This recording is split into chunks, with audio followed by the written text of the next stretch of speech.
Good evening all of you. कैसे हैं आप लोग? बीच में थोड़ा सा ब्रेक रहा क्योंकि लास्ट वीक मैं घर चला गया अपने होम टाउन, कारण लास्ट वीक में क्लास नहीं हो पाई और इसका खेद है मुझे। लेकिन चलिए कोई बात नहीं है, इससे आगे बढ़ते हैं। लास्ट टाइम हम लोगों ने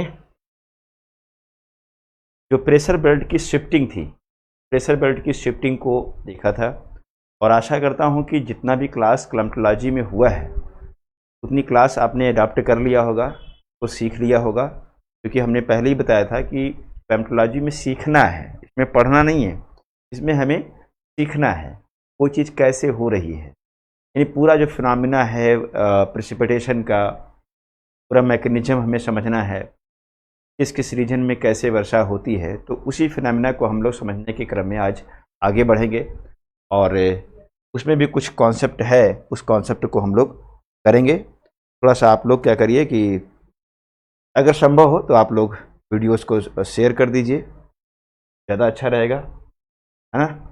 शेयर करेंगे तो बेहतर रहेगा। फटाफट सब लोग शेयर कर दीजिए और आप लोग बताइए तो फिर क्लास स्टार्ट किया जाए। थोड़ा सा आप लोगों का नाम पढ़ देते हैं। मोहम्मद फिरोज, पूजा पाठक, चंदन करवार, प्रभाकर यादव, अनिल मिश्रा, रश्मि त्रिपाठी, विवेक पांडे, दिव्यांशी, निर्मला सरोज, शुभम कुमार, आदित्य तिवारी, विजय कुमार, उजाला साहू, सुनील बादशाह, अंजलि सिंह, अरविंद कुमार, अंजलि सिंह। चलो, तो आज हम लोग पढ़ेंगे जो इज वेरी इंपॉर्टेंट। हम लोग अब पहुंच चुके हैं वायुमंडलीय आर्द्रता तक और वायुमंडलीय आर्द्रता में लोग समझेंगे। देखो ध्यान से, वायुमंडलीय आर्द्रता क्लास स्टार्ट कर रहे हैं। ठीक है, अब आप लोग फोकस करिए, अपना नोटबुक निकालिए और क्लास स्टार्ट करिए। मेरी वॉइस क्लियर आ रही है? आप ये सब बता दीजिए, वीडियो सही आ रही है, कोई दिक्कत तो नहीं हो रही है? तो फिर हम क्लास को कंटिन्यू करते हैं और आराम से पढ़िए। करीब 2 घंटे की क्लास हम आज लेने वाले हैं, तो अच्छे से आप लोगों को पढ़ना है।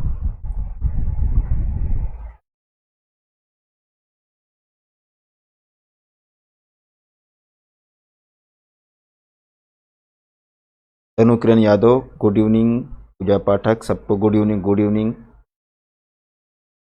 सब कुछ ठीक है, कोई दिक्कत नहीं है? चलो, वेरी गुड, स्टार्ट किया जाए। चलो, वायुमंडलीय आर्द्रता, एटमॉस्फेरिक ह्यूमिडिटी। तो सबसे पहले हम लोग सीखते हैं कि आखिर में ह्यूमिडिटी होती क्या है, आर्द्रता कहते किसको हैं। तो समझिएगा ध्यान से, आर्द्रता की बात अगर हो रही है और वो भी वायुमंडलीय आर्द्रता की बात हो रही है, यानी वायुमंडल में, एटमॉस्फेयर में आर्द्रता की बात हो रही है। तो अब इसको समझिएगा, अगर हम आपसे कहें कि वायुमंडल में उपस्थित जलवाष्प की मात्रा, जलवाष्प या जल की मात्रा को हम ह्यूमिडिटी कहते हैं। मतलब क्या है कि जो एयर है उस एयर में कितना कंटेंट वाटर है या वाटर वेपर है, उसी को हम एटमॉस्फेरिक ह्यूमिडिटी कहते हैं, अर्थात वायुमंडलीय आर्द्रता कहते हैं। यानी वायुमंडल में उपस्थित जल या जलवाष्प की मात्रा को ही हम आर्द्रता कहते हैं, वायुमंडलीय आर्द्रता कहते हैं। इतनी बात क्लियर हुआ? परिभाषा क्लियर हुई?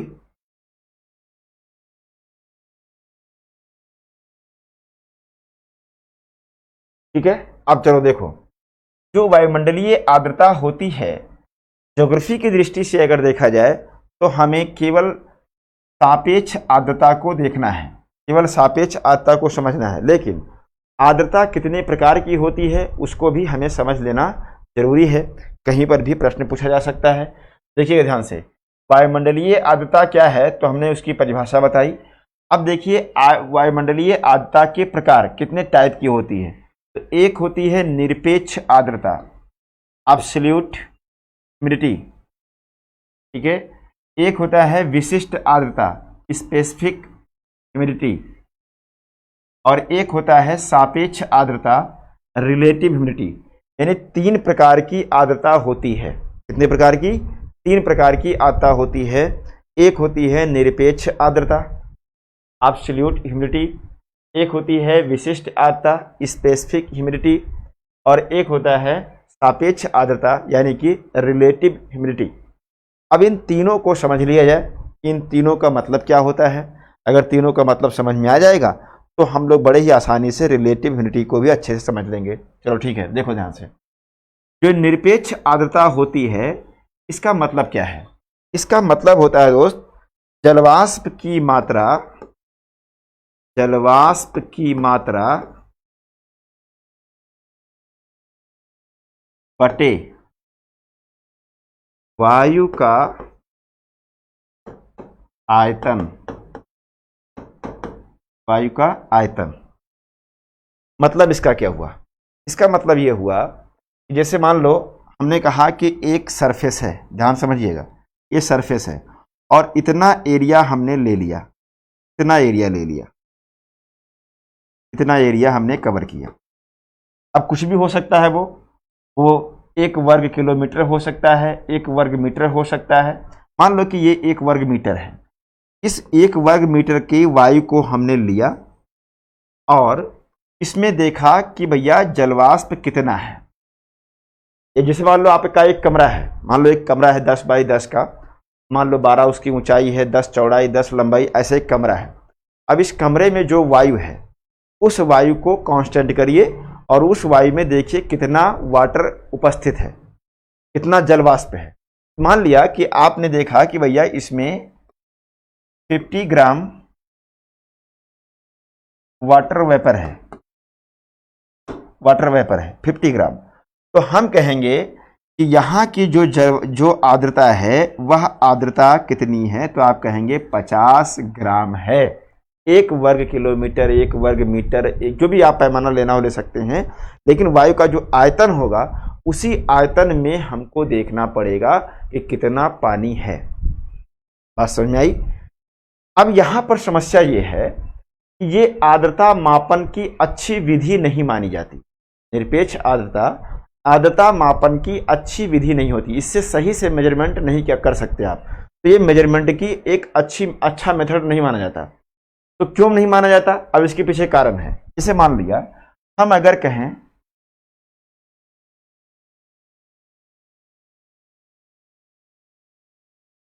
मान लिया कि हमने कहा कि भैया ये इतना एरिया है, ध्यान समझिएगा, और ये सतह है, ये पृथ्वी की सतह है, और इतना एरिया आपने ले लिया। मान लो 1 मीटर ऊंचाई ले लिया या 2 मीटर ऊंचाई ले लिया, 3 मीटर ऊंचाई, एक मान लिया एक ऊंचाई है, ठीक है। अब 1 मीटर मान लिया कि ये आपने ऊंचा ले लिया है। कितना मीटर? 1 मीटर ऊंचा आपने लिया है।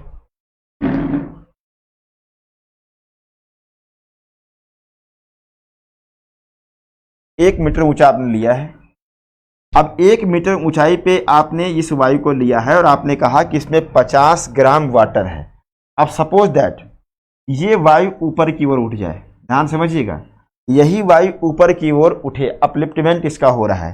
तो जब इसका अपलिफ्टमेंट होगा दोस्तों तो इसका फैलाव भी तो होगा, क्योंकि वायु का जब आरोहण होता है तो ये एरिया इसका क्या होता है? बढ़ने लगता है। का एरिया क्या होने लगेगा? बढ़ना शुरू हो जाएगा। यानी कि जैसे जैसे वायु का आरोहण होता है वैसे वैसे वायु का आयतन बढ़ने लगता है। तो जब वायु का आयतन बढ़ेगा तो चूंकि किसके अनुपात में आपने इसको निकाला है? वायु के आयतन में। तो अगर आयतन को आप कांस्टेंट नहीं करेंगे तो आप इसको कैसे निकाल पाएंगे? जैसे मान लिया आपने कहा कि यहां 50 ग्राम वाटर वेपर है इतने एरिया में। अब यही इतनी वायु जब ऊपर गई तो इतना फैल गया, इसका आयतन बढ़ गया। जब इसका आयतन बढ़ गया तो जल में तो आपने कोई बदलाव नहीं किया। मान लो जल को कांस्टेंट कर लो, जल मान लो 50 ग्राम ही है, 50 ग्राम जल ऊपर लेकर के वायु उठी तो वायु तो फैल गई, उसका आयतन तो बढ़ गया। और पानी में यानी वाटर वेपर में आपने कोई चेंज नहीं किया। वाटर वेपर में चेंज नहीं करने के बावजूद भी यहां पर क्या होगा, यहां पर वही वाटर वेपर बहुत कम दिखाई देगा, यानी आर्द्रता का परसेंटेज क्या हो जाएगा, आर्द्रता का परसेंटेज बहुत ही कम हो जाएगा। इसका मतलब कि आपने जलवाष्प की मात्रा में कोई परिवर्तन नहीं किया, केवल वायु के आरोहण हो जाने से, उसके आयतन में वृद्धि हो जाने से आर्द्रता में चेंज हो जाएगा, आर्द्रता में परिवर्तन आ जाएगा। और आर्द्रता में परिवर्तन आ जाएगा तो इसीलिए हम कहते हैं आर्द्रता मापन की ये अच्छी विधि नहीं है। कितने लोगों को ये बात समझ में आई?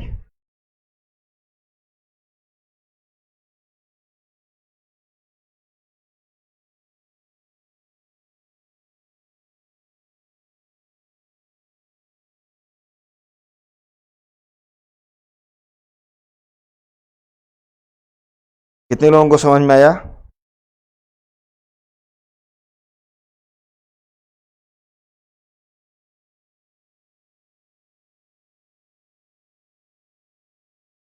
क्लियर हो गया?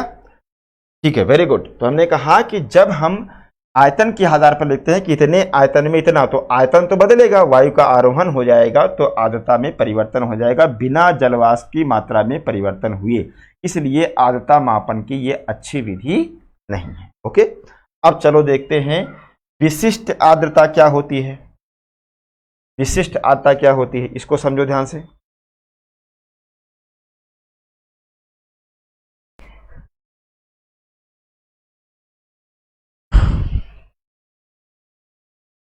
चलो कोई बात नहीं, आगे देखो, विशिष्ट आर्द्रता देखो। विशिष्ट आर्द्रता का मतलब होता है कि जलवाष्प की मात्रा बटे 1 kg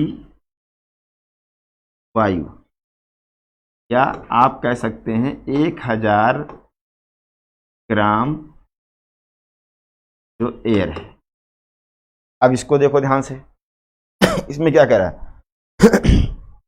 ये आप 1 kg वायु ले लीजिए, यानी 1000 ग्राम आप एयर लीजिए, और उस एयर में देखिए कि कितना वाटर है, यानी 1 किलो वायु से मतलब है। अब यहां पर हमें उसके वॉल्यूम से कोई मतलब नहीं है, उसके आयतन से कोई लेना देना नहीं है। आयतन कम हो चाहे ज्यादा हो, उससे हमसे मतलब नहीं है। हमें मतलब सिर्फ किससे है, 1 kg वायु से। जब 1 kg वायु लिया हमने, तो उसमें हमने देखा कि इसमें मान लो कि ये पूरा 1 kg वायु है, ये 1 kg वायु है। अब इस 1 kg वायु में 50 ग्राम मान लो कि वाटर वेपर है, 50 ग्राम वाटर वेपर है, तो 1 kg वायु में लिया है हम। अब इस 1 kg वायु को कहीं पर भी लेकर चले जाइए, चाहे उसको नीचे रखिए और चाहे उसको ऊपर ले जाइए। ऊपर ले जाएंगे तो इतना ही तो होगा कि वो फैल जाएगा, तो फैल जाएगा तो कोई फर्क नहीं पड़ता। नीचे था तो इतना था और ऊपर ले गए इतना हो गया, तो क्या फर्क पड़ता है हमें? हमें आयतन से कोई मतलब नहीं है, हमें मतलब है किससे, 1 kg वायु से मतलब है। वही 1 kg वायु यहां पर तो सिकुड़ी हुई है, यहां इतना एरिया घेरे हुई है, लेकिन ऊपर जाकर के उसका एरिया बढ़ गया। लेकिन हमें एरिया घटे और चाहे बढ़े, हमें उससे मतलब नहीं है। हमें मतलब सिर्फ किससे क्या है, हमें मतलब है 1 kg वायु से।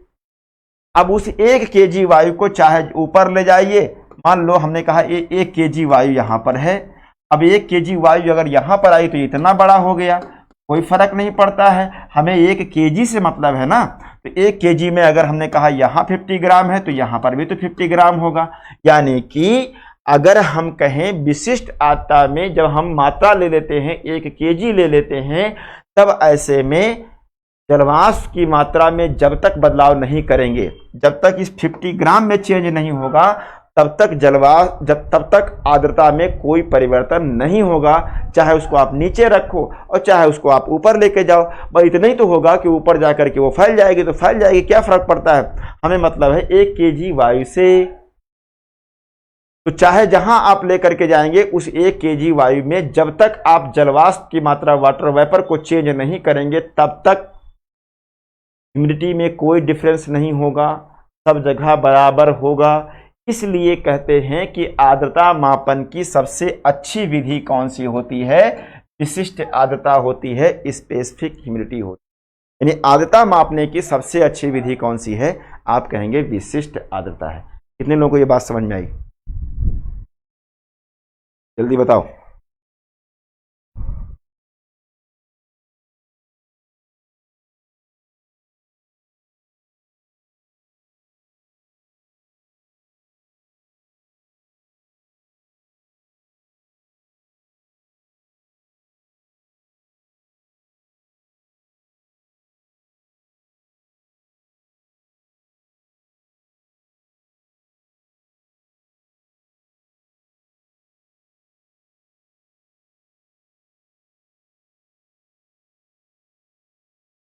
वेरी गुड, बहुत बढ़िया।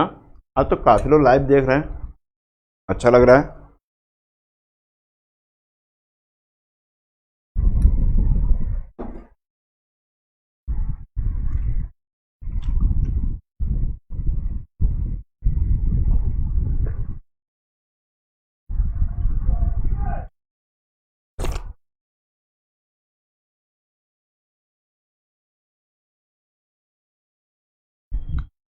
अब देखना है, देखो हमें जो ज्योग्राफी में सीखना है, ज्योग्राफी में हमें सापेक्ष आर्द्रता को समझना है, रिलेटिव ह्यूमिडिटी को, और बहुत ही केयरफुली समझिएगा। इसको अच्छे समझ लेंगे तो फिर आपके लिए आगे बहुत आसान हो जाएगा। सापेक्ष आर्द्रता, देखो ध्यान से। पहली बात तो कुछ फार्मूले हैं जिनको आपको समझना है, देखो ध्यान से।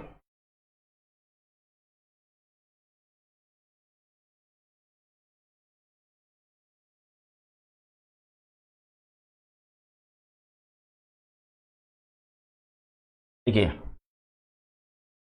आरएच मतलब रिलेटिव ह्यूमिडिटी, सापेक्ष आर्द्रता का आरएच का जलवाष्प की मात्रा से डायरेक्ट रिलेशन होता है। मतलब एक एक लाइन पे ध्यान दीजिएगा।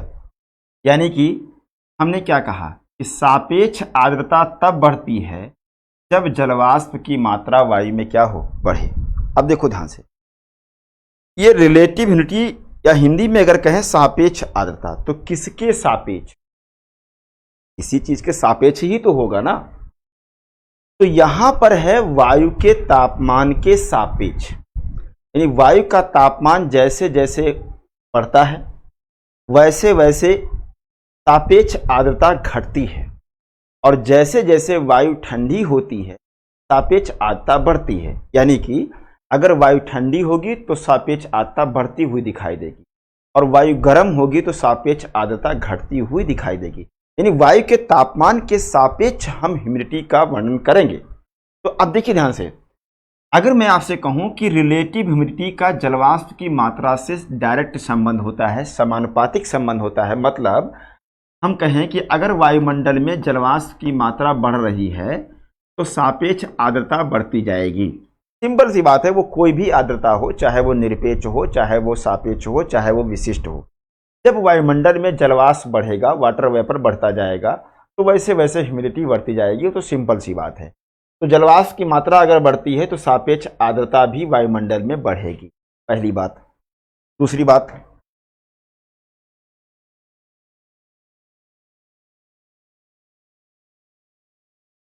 अब दूसरी बात देखिए, दूसरी बात है कि जलवाष्प की मात्रा, ध्यान दीजिएगा, जलवाष्प की मात्रा का वायु द्वारा जलवाष्प ग्रहण करने की क्षमता, वायु द्वारा जलवाष्प ग्रहण करने की क्षमता से व्युत्क्रमानुपातिक संबंध होता है, इनवर्स रिलेशन होता है। मतलब यह है कि जलवाष्प की मात्रा अगर वायु में बढ़ती जा रही है, ध्यान समझिएगा, अगर जलवाष्प की मात्रा यानी वाटर वेपर इंक्रीज कर रहा है वायुमंडल में, तो जो एयर का वाटर वेपर ऑब्जर्व करने की जो कैपेसिटी है वो कैपेसिटी गिरती चली जाएगी, कम होती चली जाएगी। मतलब जैसे जैसे जलवाष्प की मात्रा वायुमंडल में बढ़ती जाएगी वैसे वैसे जलवाष्प को ग्रहण करने की क्षमता वायु की कम होती चली जाएगी। मतलब अगर जलवाष्प की मात्रा वायुमंडल में बढ़ती है तो हम कहेंगे वायु के द्वारा जलवाष्प ग्रहण करने की क्षमता घटती चली जाएगी। बात समझ में आई? घटती चली जाएगी। अब देखो ध्यान से, ध्यान समझिएगा। टेम्परेचर का जलवायु के जलवाष्प ग्रहण करने की क्षमता से समानुपातिक डायरेक्ट रिलेशन होता है। मतलब अगर वायु का तापमान बढ़ेगा तो वायु के जलवाष्प ग्रहण करने की क्षमता भी बढ़ेगी। यानी वायु जब गर्म होती जाएगी, तापमान उसका बढ़ता जाएगा, तो वायु के जलवाष्प ग्रहण करने की क्षमता क्या होगी? बढ़ती चली जाएगी। अब देखो ध्यान से, तो हम सीधा सीधा कह सकते हैं कि टेम्परेचर का रिलेटिव ह्यूमिडिटी से यानी सापेक्ष आर्द्रता से इनवर्स रिलेशन होता है, व्युत्क्रमानुपातिक संबंध होता है, उल्टा संबंध होता है। मतलब अगर तापमान बढ़ेगा वायु का तो सापेक्ष आर्द्रता क्या होगी? घटेगी। अब इसको हम व्यवहारिक समझाते हैं आपको, इसको अपने भाषा में समझने का प्रयास करो। देखो ध्यान से,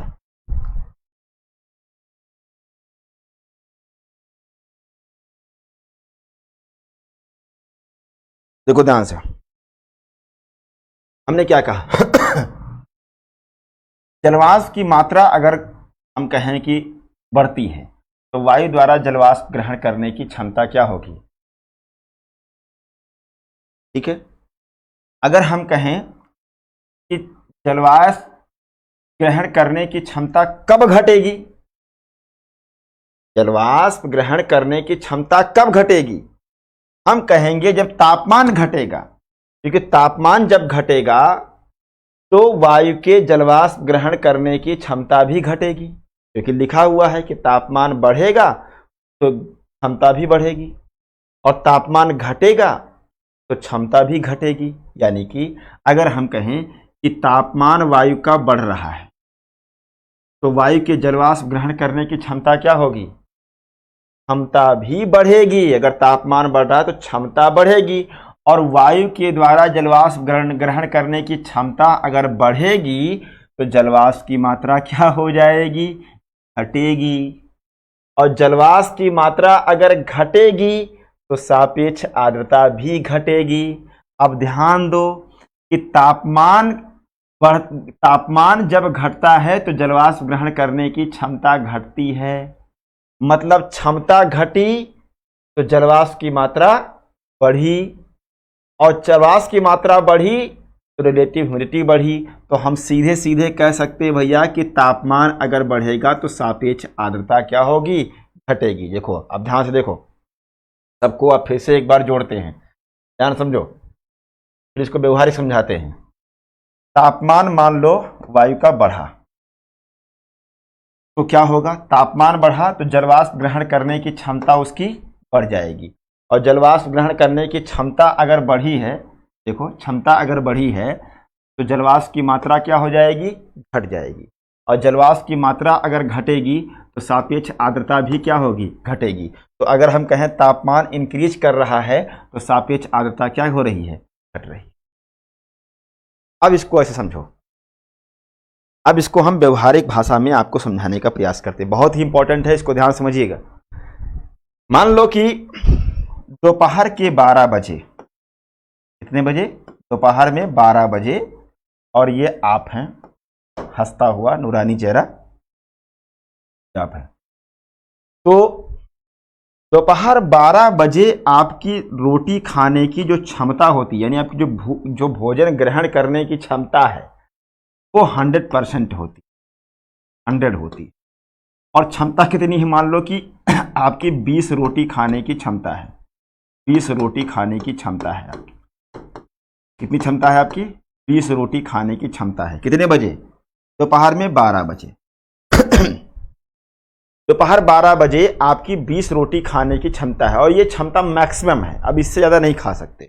और वो भी कब होती है? दोपहर के 12 बजे। अब देखो ध्यान से, जैसे जैसे दोपहर होगा वैसे वैसे आपकी क्षमता क्या होती जाएगी? बढ़ती चली जाएगी। मतलब तापमान अगर बढ़ रहा है तो आपकी ग्रहण करने की क्षमता क्या होगी, रोटी ग्रहण ग्रहण करने की क्षमता क्या होगी, बढ़ेगी। यानी कि तापमान बढ़ेगा तो वायु के जलवाष्प ग्रहण करने की क्षमता बढ़ेगी। अब देखो ध्यान से, अब धीरे धीरे 12 बज गया भैया, अब 12 बजे एकदम पीक पर है जलवाष्प, यानी कि रोटी ग्रहण करने की क्षमता आपकी 100% है, एकदम से एकदम भूख लगी हुई है। अब उसी समय क्या हुआ, एक रोटी आपको दिया गया, तो क्षमता आपकी क्या होगी, घटेगी। यानी जलवाष्प की मात्रा अब बढ़ने लगी। देखो ध्यान से, जलवाष्प की मात्रा बढ़ने लगी तो क्षमता क्या होने लगेगी, घटने लगेगी। जैसे आपकी 20 रोटी की क्षमता है, एक दिया क्षमता थोड़ी घटी, 2 दिया क्षमता और घटी, 3 दिया और क्षमता घटी, 4 5 6 7 8 9 10 15 19 20 19 20। जैसे 20वीं रोटी मिलेगी आपकी ग्रहण करने की क्षमता क्या हो जाएगी, खत्म। और यानी कि क्या हुआ, और रोटी क्या है, यही जलवाष्प है, रोटी जलवाष्प मान लो। तो जैसे जैसे ये रोटी बढ़ाते जाएंगे क्षमता घटती जाएगी, और जैसे ही 20 रोटी आपको मिलेगी आपकी ग्रहण करने की क्षमता क्या हो जाएगी, समाप्त। तब आप क्या करेंगे, तब आप सैचुरेट करेंगे, आप तृप्त हो जाएंगे, कहीं भैया पेट भर गया, मैं तृप्त हो गया खा करके, यानी संतृप्त हो गई वायु, क्या होगी, संतृप्त होगी। लेकिन ध्यान दीजिएगा, इस बात को ध्यान दीजिएगा, क्षमता तो आपकी क्या हो गई, दोपहर 12 बजे क्षमता अधिक थी, और जैसे जैसे रोटी आपको मिलती गई क्षमता आपकी घटती चली गई। यानी कि क्या होगा, अब धीरे धीरे जितना आपने ले लिया है उतना खा करके मस्त होकर के सो जाएंगे, सैचुरेट कर जाएंगे। और सैचुरेशन जब होगा पेट भर जाएगा, तब क्या होगा, बारिश होगी कि नहीं होगी। जब वायु में 100% ह्यूमिडिटी होगी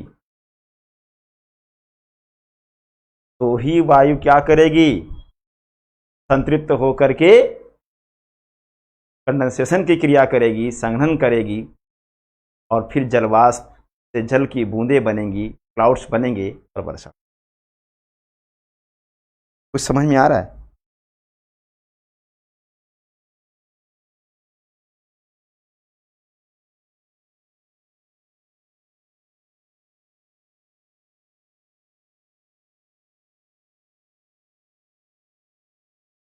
कुछ समझ में आया कि नहीं आया, कुछ पकड़ में आ रहा है।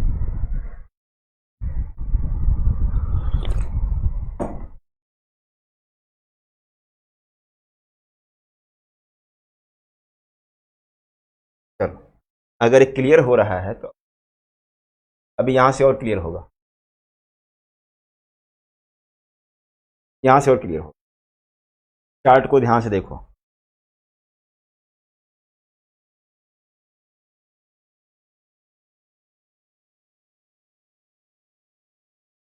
इस चार्ट को ध्यान से देखो, इस चार्ट को ध्यान से देखो।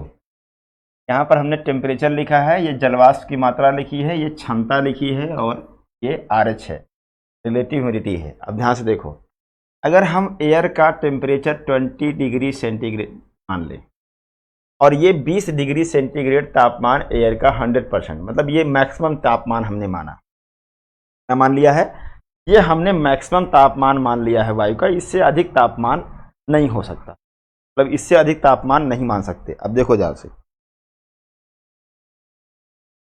अब जलवाष्प की मात्रा को हम क्या कर देंगे, कांस्टेंट कर देंगे। कितना,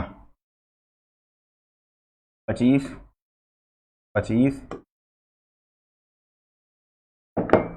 क्या हो रहा है आज,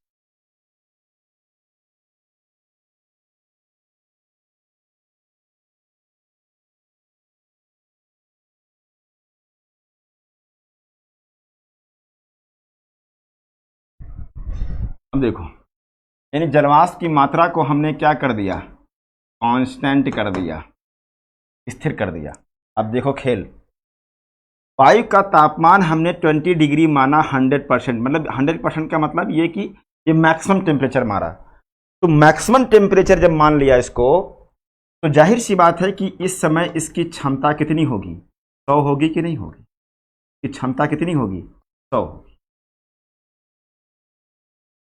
वायु का तापमान हमने मैक्सिमम माना है 20 डिग्री, और 20 डिग्री जब मैक्सिमम तापमान मान लिया तो जब अधिकतम तापमान होगा तो उसकी ग्रहण करने की क्षमता क्या होगी, जलवाष्प ग्रहण करने की क्षमता क्या होगी, 100 होगी कि नहीं होगी।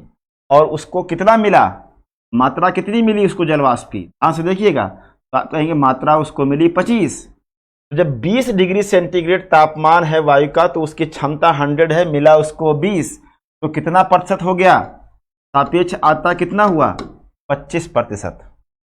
सापेक्ष आर्द्रता 25% है, क्योंकि इस समय वायु का तापमान अधिक है, उसकी क्षमता ग्रहण करने की बहुत अधिक है, और मिला कितना है उसको, 25 ही मिला है।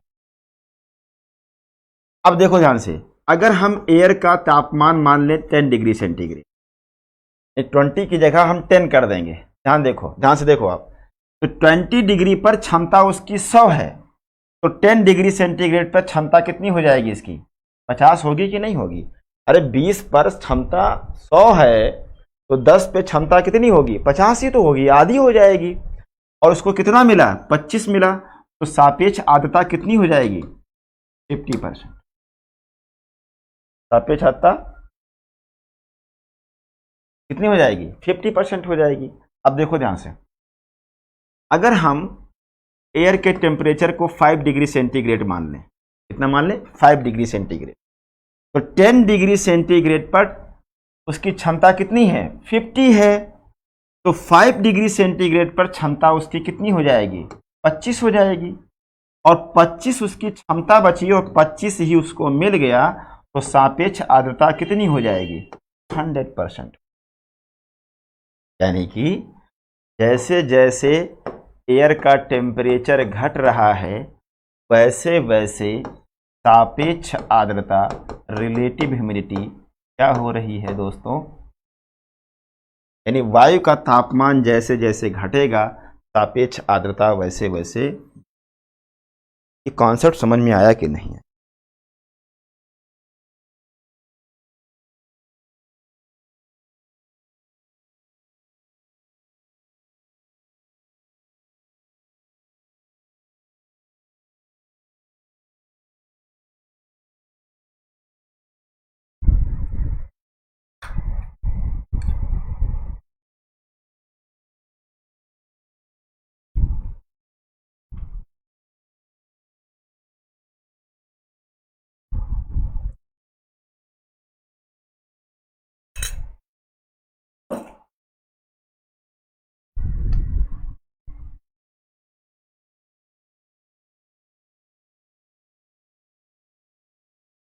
इससे पहले जानते थे इस कॉन्सेप्ट को, ईमानदारी से बताना, इससे पहले इस कॉन्सेप्ट को जानते थे।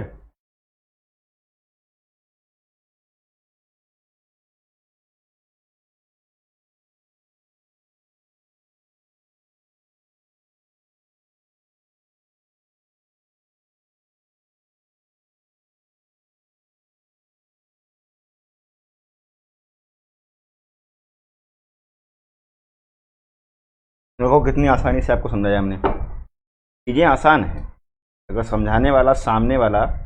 देखो दो चीज़ होती हैं,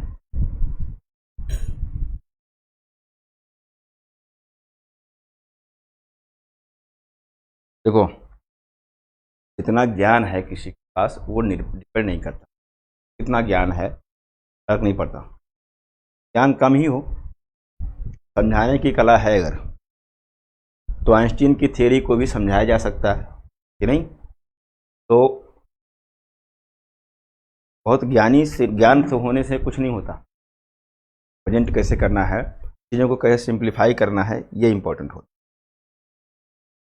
देखो ध्यान से, अगर ये कॉन्सेप्ट समझ में आ गया है तो आपको एक कॉन्सेप्ट और समझाते हैं, बहुत मज़ेदार कॉन्सेप्ट। देखो ध्यान से, तो समझो अच्छे से, बहुत ध्यान समझना। अब नया इसमें एक टॉपिक है, तापीय परिवर्तन, thermal change. Thermal change, thermal change मतलब क्या है, इसका मतलब ये है कि तापमान में परिवर्तन होना, तापमान का घटना, तापमान का बढ़ना, ठीक है, यही तो है तापीय परिवर्तन। अब ये तापीय परिवर्तन दो प्रकार का होता एक होता है diabetic thermal change, diabetic thermal change, और एक होता है एडियाबैटिक थर्मल चेंज। एडियाबैटिक को आप हिंदी भी लिख लो इसको, रूद्धोष्म तापीय परिवर्तन।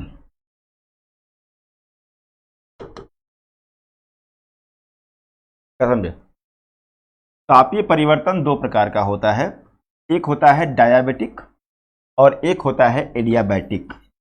अब देखो, एडियाबैटिक को हमने कहा रूद्धोष्म, तो आप इसमें कहेंगे कि जब जब ऊष्मा के अवशोषण एवं निष्कासन से तापमान में परिवर्तन हो तब उसे डायबिटिक कहें। ठीक है, तब उसे डायबिटिक कहें। और एडियाबैटिक का मतलब अभी आगे बताते हैं, छोड़ो उसको।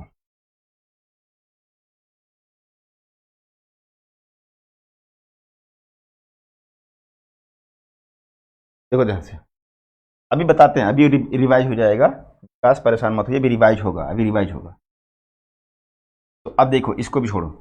हमने कहा कि जब ऊष्मा के अवशोषण और निष्कासन से तापमान में परिवर्तन हो तब वो डायबिटिक। जैसे मान लो आप एक बर्तन लिए, चाय बना रहे हैं आप, और चाय पानी रख दिया बर्तन में और गैस पे रख दिया।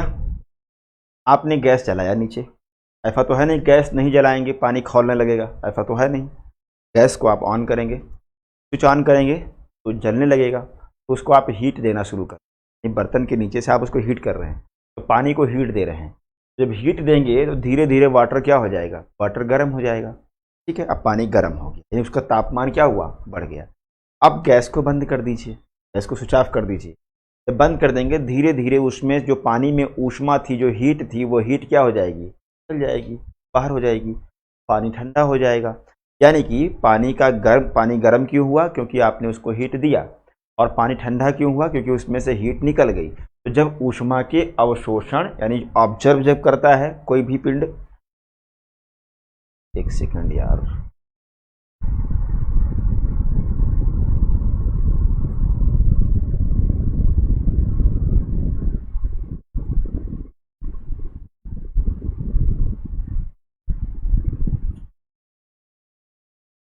तो होता क्या है कि अब पानी में से ऊष्मा निकल गई। तो जब हमने कहा ऊष्मा का अवशोषण हुआ जल में और उसका निष्कासन हुआ, तो तापमान में अंतर हुआ, यानी तापमान घटा और बढ़ा, तब इसको हम क्या कहेंगे, डायबिटिक कहेंगे। को एक एग्जांपल और देते हैं आपको, भूगोल में देखो, जैसे पृथ्वी है, पृथ्वी दिन भर क्या करती है, सूर्य से ऊर्जा को लेती है, दिन भर सूर्य की ऊर्जा को ऑब्जर्व करती है, ऊष्मा को लेती है, और इसका तापमान बढ़ जाता है। गुर होते होते क्या होता है, कि सारी ऊष्मा को निकाल देता है, तो पृथ्वी क्या होती है, ठंडी होती है। यानी कि ऊष्मा का अवशोषण हुआ और निष्कासन हुआ, तो पृथ्वी का तापमान घटना या बढ़ना जो ये होता है, ये क्या है, ये डायबिटिक थर्मल चेंज। क्या है, डायबिटिक थर्मल चेंज है। और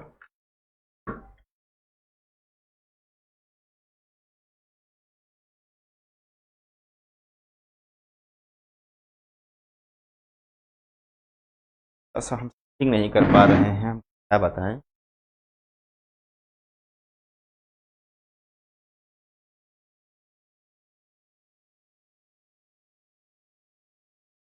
देखो कुछ सुधार हो।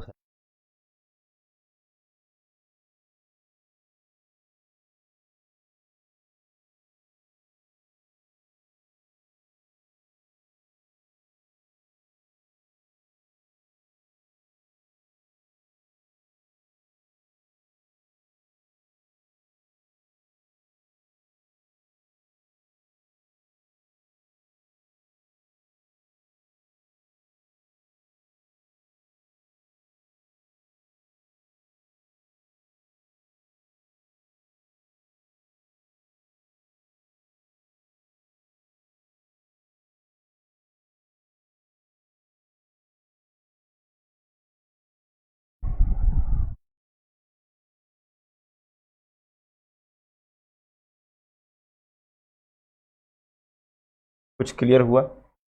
देखो, जैसे मान लो हमने कहा कि ये पृथ्वी है,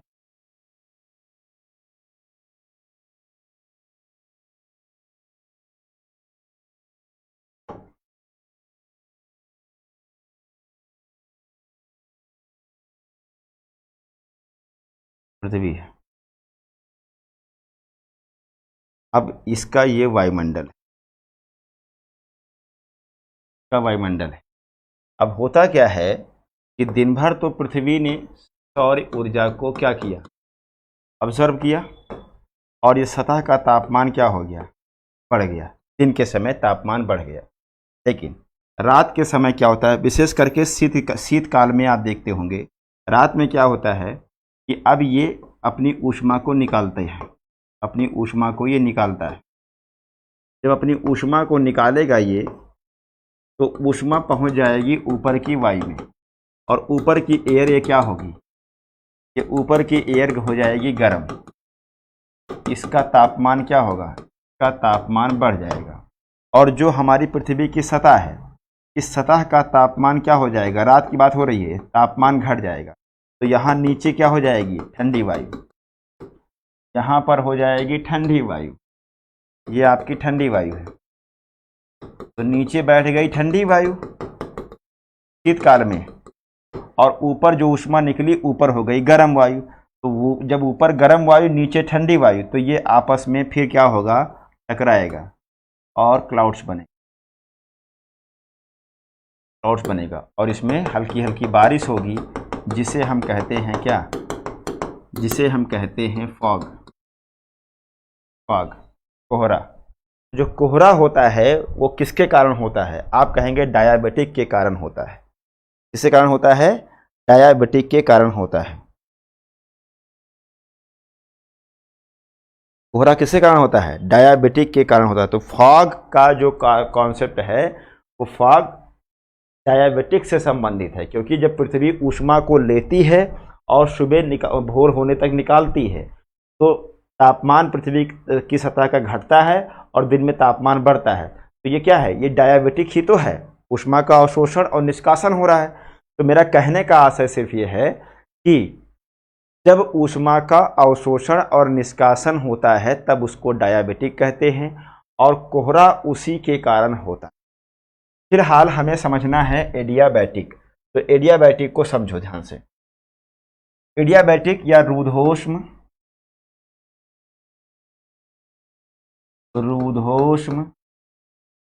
तापीय परिवर्तन। इसमें देखो ध्यान से, जब हम कहें ऊष्मा के अवशोषण एवं निष्कासन के बिना, जब ऊष्मा के अवशोषण और निष्कासन के बिना प्रसरण एक्सपेंशन, प्रसरण एवं संकुचन के कारण तापमान में परिवर्तन हो, तब उसको हम एडियाबैटिक कहते हैं। यानी कि ऊष्मा के अवशोषण और निष्कासन के बिना जब तापमान में प्रसरण और संकुचन यानी फैलाव एक्सपेंशन और कंप्रेंशन यानी कि संकुचन होने के कारण तापमान में जब अंतर आए, तब उसको हम एडियाबैटिक थर्मल चेंज कहते हैं, रूद्धोष्म शीतलन कहते हैं। देखो ध्यान से, जैसे मान लो कि हम कहें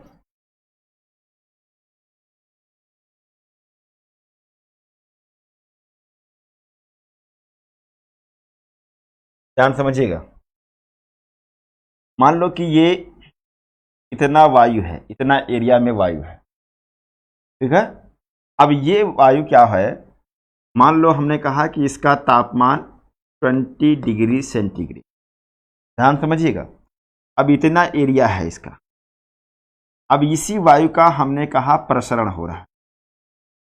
वायु का क्या हो रहा है, प्रसरण हो रहा है, एक्सपेंशन हो रहा है, इतने एरिया में फैल गया ये वायु। जब वायु इतने एरिया में फैलेगा तो यही तो 20 डिग्री जो सेंटीग्रेड तापमान था इतने एरिया में फैल जाएगा। यहाँ से देखना, जब इतने एरिया में 20 डिग्री सेंटीग्रेड तापमान इसका है और जब यही इतना एरिया, इतना बड़ा एरिया हो गया, यानी उसका आयतन बहुत बड़ा हो गया, तो जब आयतन बड़ा हो जाएगा तो यही 20 डिग्री जो सेंटीग्रेड है इसमें क्या हो जाएगा, डिस्ट्रीब्यूट होगा कि नहीं होगा, इसी में बटेगा। तो हो सकता है इसका तापमान घट के कितना आ जाए, 5 डिग्री सेंटीग्रेड आ जाए। ऐसा होगा कि नहीं होगा।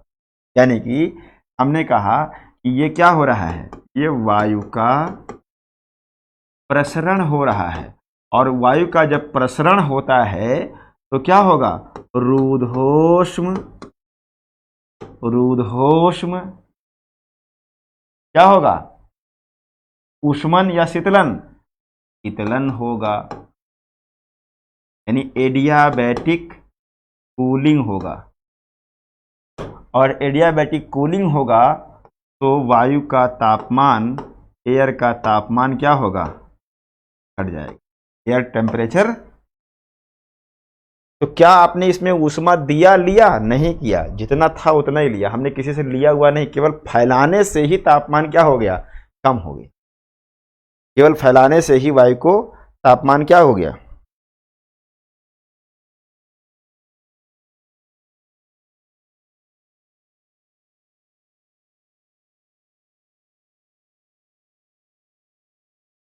केवल फैला देने से ही क्या हो गया, तापमान वायु का घट गया। यानी वायु का जब प्रसरण हुआ तो यही एनर्जी इतने एरिया में बढ़ गई तो ठंडा हो गया। अब इसी प्रकार से आप देखो ध्यान से, दूसरा देखो, अगर मैं आपसे कहूं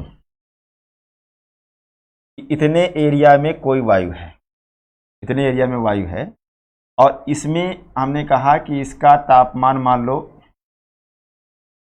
इसका तापमान मान लो 4 डिग्री सेंटीग्रेड है, 4 डिग्री सेंटीग्रेड, और यही वायु क्या होने लगे, संकुचित होने लगे, कंप्रेस होने लगे, इतने एरिया में आ गए। जो इतने एरिया में थे उसको आपने कंप्रेस कर दिया, संकुचित कर दिया। तो जो ये 4 डिग्री सेंटीग्रेड इतने एरिया में दिखा रहा है एवरेज, यही इतना एरिया जब होगा, संकुचित होगा, तो ये हो सकता है कि 18 डिग्री सेंटीग्रेड हो जाए, 30 डिग्री, कुछ भी होगा। तापमान बढ़ेगा कि नहीं बढ़ेगा, एनर्जी एक जगह पर आ गई। यानी कि यहाँ पर क्या है, वायु का संकुचन है, वायु का संकुचन है, और वायु का संकुचन जब होता है तो रूद्धोष्म ऊष्मन होगा, यानी एडियाबैटिक हीटिंग, एडियाबैटिक हीटिंग होगा। तो इससे क्या होगा, वायु का तापमान क्या होगा दोस्तों, बढ़ जाएगा, वायु का तापमान बढ़ जाएगा।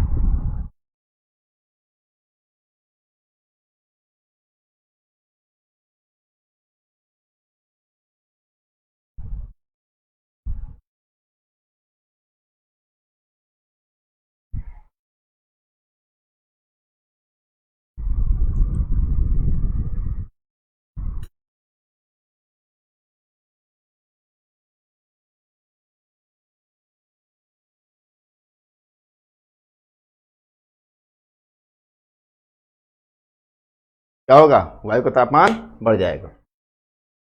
तो अब देखो, ध्यान समझो, इतना वायु लिया आपने, इतने वायु का तापमान जो भी है इसको इतना ऐसे फैला दीजिए।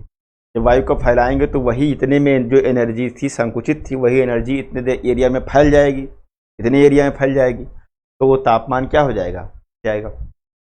इसी प्रकार से अगर इतना एरिया है और उसको आप कंप्रेस कर दीजिए, जब कंप्रेस करेंगे तो जितना वो एनर्जी फैली हुई थी इतने एरिया में, वो एरिया इतना हो गया, तो उसमें क्या होगा, उसमें आकर के वायु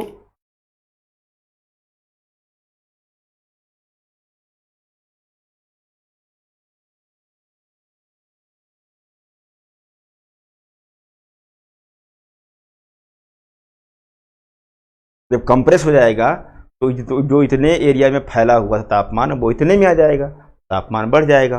और इतने अगर कोई इतना एरिया है अगर फैला दीजिए तो तापमान बढ़ जाएगा।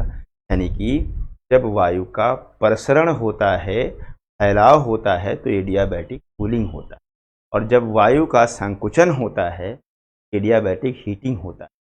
इसमें हम ऊष्मा ना तो ले रहे हैं और ना निकाल रहे हैं, यानी ये ऊष्मा के अवशोषण और निष्कासन के बिना ही वायु के तापमान में अंतर हो रहा है। इसीलिए इसको हम क्या कहते हैं, एडियाबैटिक। कितने लोगों को समझ में आया? लिख करके दिखाओ, लिख करके बताओ।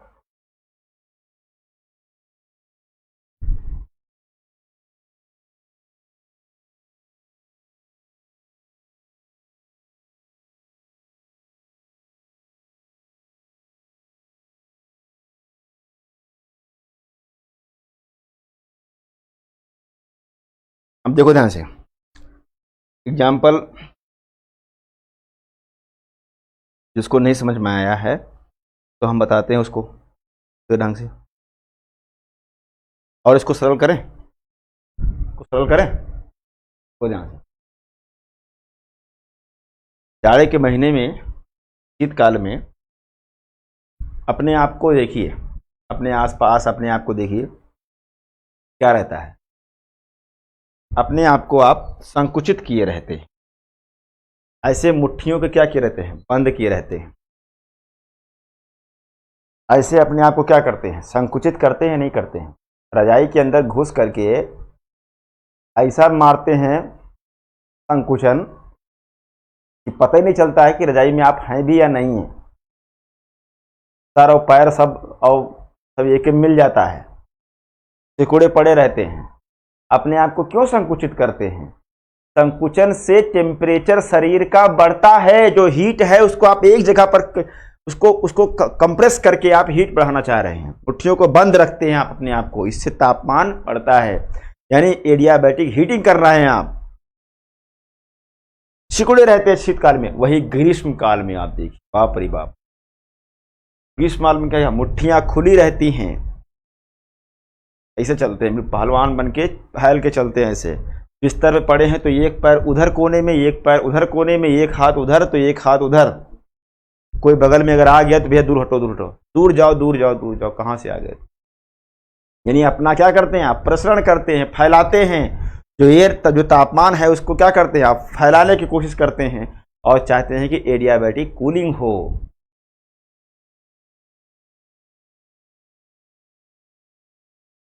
तो ध्यान दीजिएगा, इसीलिए बोलता हूं भूगोल एक ऐसा सब्जेक्ट है, कोई सब्जेक्ट एक्सेल में तो सबका रोल है, लेकिन भूगोल जो है ना, ये बहुत ही मतलब डायनेमिक सब्जेक्ट है। ये ऐसा सब्जेक्ट है कि इसके बिना तो हम तो क्या कहें, कि आप क्या कल्पना करेंगे। मैंने बार बार इस बात को बोला है कि आप क्या खाएंगे, क्या पहनेंगे, कैसे बोलेंगे, आपका धर्म कैसा होगा,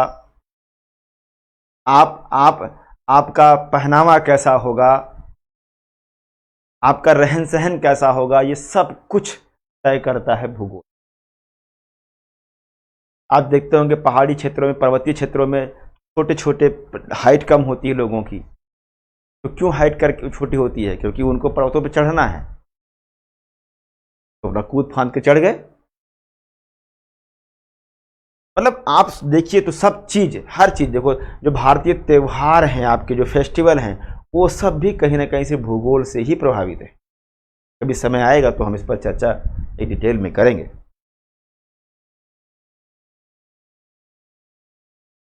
ओके, चलो अब चलो देखते हैं ध्यान से।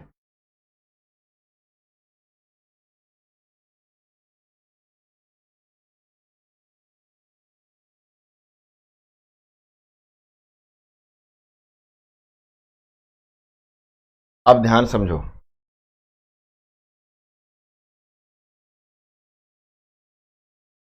एक ये एरिया ले लिया और एक,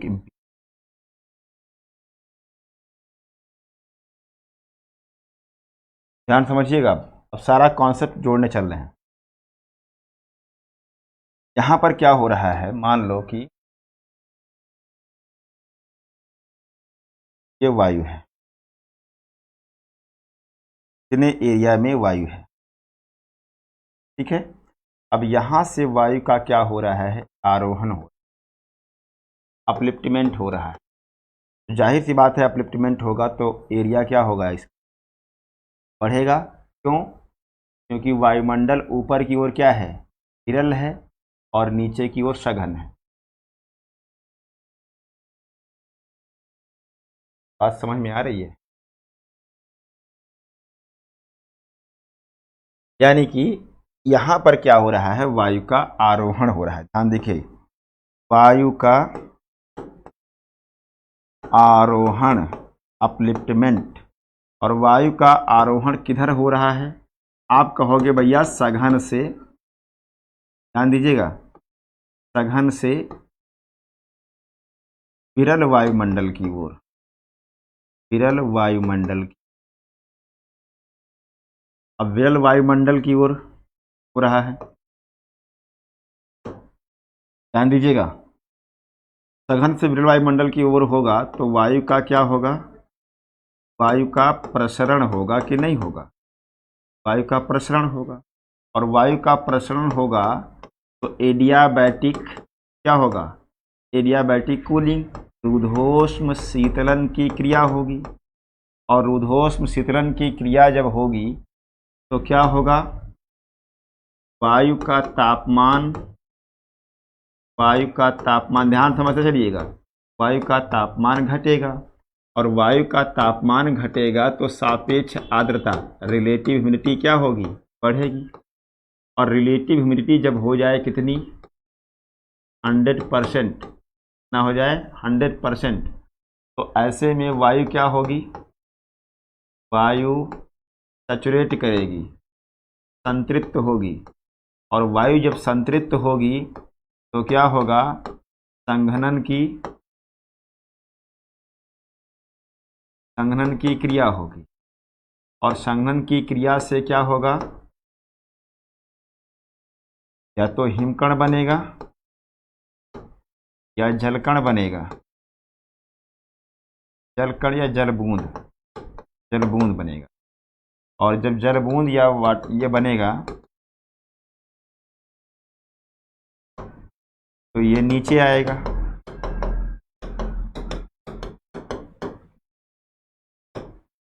ये नीचे आएगा। क्यों? क्योंकि गुरुत्वाकर्षण प्रभाव है, और गुरुत्वाकर्षण प्रभाव से ये नीचे आएगा। तो इसी को हम क्या कहेंगे, इसी को हम कहेंगे वर्षण, प्रेसिपिटेशन।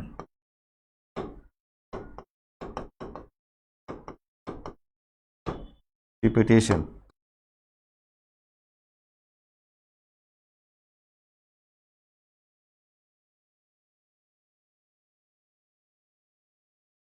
क्या समझे?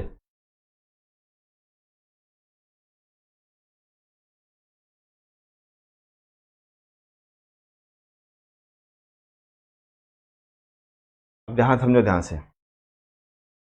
जिस तापमान पर, जिस तापमान पर वायु का तापमान घटेगा तभी तो सापेक्ष आर्द्रता बढ़ रही है यहाँ पर ना। और सापेक्ष आर्द्रता जब बढ़ेगी और जब ये 100% हो जाएगी और वायु सैचुरेट करेगी और फिर संघनन की क्रिया होगी। जिस तापमान पर वायु का तापमान, वायु का सैचुरेशन होता है या कंडेंसेशन की क्रिया होती है, उसको हम कहते हैं ओशांक बिंदु, ड्यू पॉइंट। क्या कहते हैं? ड्यू पॉइंट कहते हैं। यानी ड्यू पॉइंट क्या है, अगर आपसे कहेगा, कहेंगे वह तापमान, वह तापमान जिस पर संघनन की क्रिया होती है या वायु संतृप्त होती है। लिख दो, वायु का वह तापमान जिस पर वायु संघनन की क्रिया होती है, या आप कह दो वायु संतृप्त हो जाती है, सैचुरेट कर जाती है, उसे ड्यू पॉइंट कहते हैं। अब देखो, ड्यू पॉइंट अगर दोस्तों नेगेटिव है, जीरो या नेगेटिव में है, माइनस में है, तो इससे बनता है हिमकण, आइस क्रिस्टल बनेंगे। और अगर ये पॉजिटिव है, यानी 0 डिग्री से अधिक है, तो इससे बनेगा जल की बूंद, जल की बूंद। तो हिमकण और जल की बूंद सबको सम्मिलित रूप से, उसमें कोहरा भी है, सब कुछ, फाग है, तुषार है, सारी चीज़ें जितना भी है, उस सबको हम जब जब बारिश होती है उसकी, तो उसको हम प्रेसिपिटेशन कहते हैं। रेन और प्रेसिपिटेशन में अंतर है। रेन में केवल जल की वर्षा जब होती है तो उसको रेन कहते हैं, और प्रेसिपिटेशन में सब है, हिमकण भी है, उसमें जल की बूंदें भी सम्मिलित हैं, उसमें जो पाला गिरता है वो भी है ना, फॉग भी उसी के अंतर्गत है। जो जितने भी प्रकार के कंडेंसेशन हैं वो सभी को मिला करके हम कहते हैं प्रेसिपिटेशन। और वर्षा का मतलब होता है केवल जल की वर्षा। तो अब ये देखो ध्यान से, इस तरह से ये जो क्रिया होती है इसको हम कहते हैं वर्षा।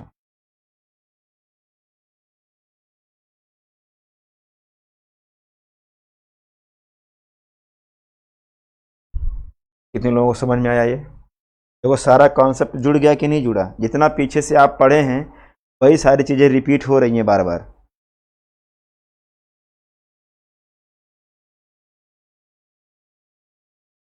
राजू कुमार बिहारी, ऐसे उटपटांग सवाल क्यों पूछते हो? ये कौन कह रहा है मैदानी क्षेत्र में हिम वर्षा नहीं होती? ये किसने कह दिया आप? बोला नहीं देखे हैं?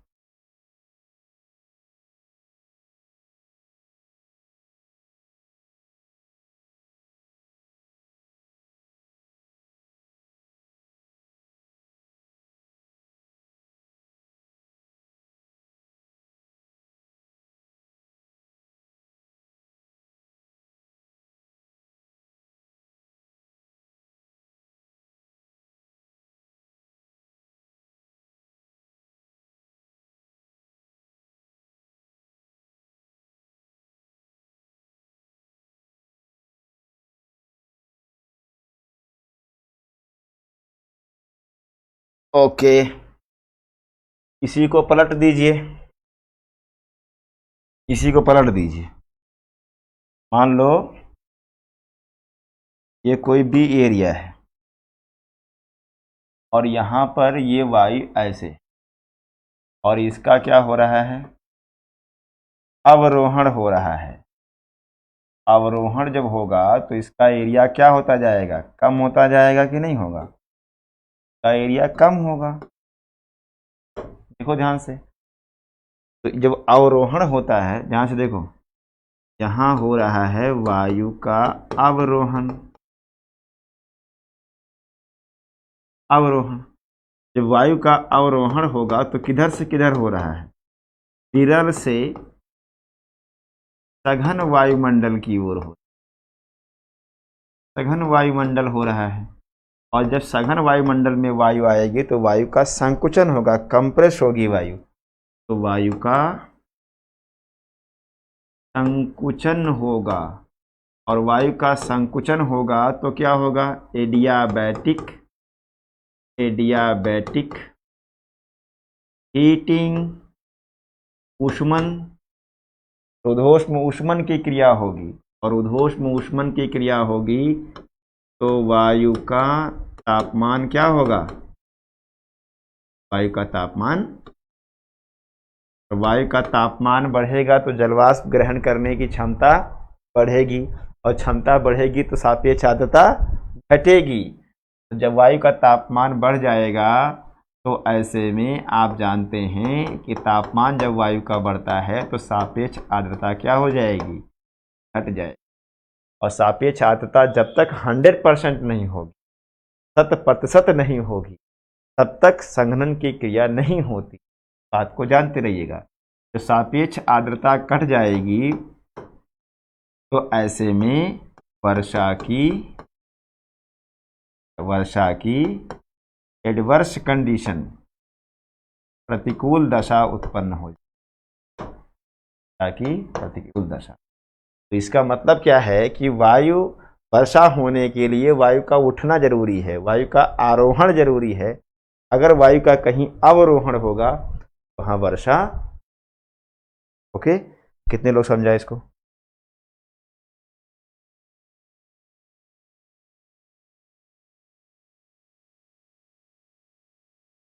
कितने लोग समझा?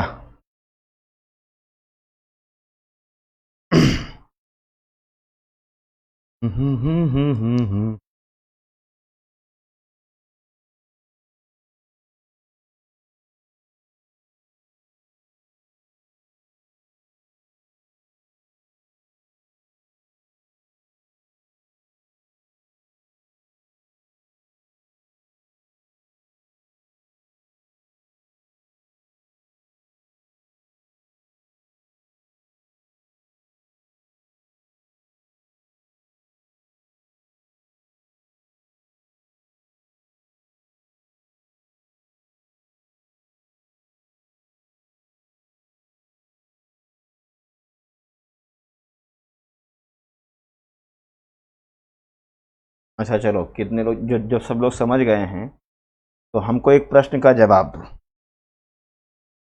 हमको प्रश्न का जवाब दो और अच्छे से सोच समझ के जवाब देना, अच्छे से जवाब देना। वर्षा होने के लिए, वर्षा होने के लिए तीन सबसे मुख्य बातें क्या हो सकती? तीन का मतलब तीन, चार बातें नहीं, तीन बातें बताइए चार्ट में। वर्षा होने के लिए क्या तीन चीजें जरूरी हैं? वर्षा होने के लिए क्या तीन चीजें जरूरी हैं आपके हिसाब से? आपने सब कुछ देख लिया, तो आप बताओ, वर्षा होने के लिए क्या तीन चीजें जरूरी हैं? सोच समझ करके अच्छे से जवाब दो, तीनों बातों को लिखो। वर्षा होने के लिए क्या तीन चीजें जरूरी हैं आपके हिसाब से? सिर्फ तीन चीजें।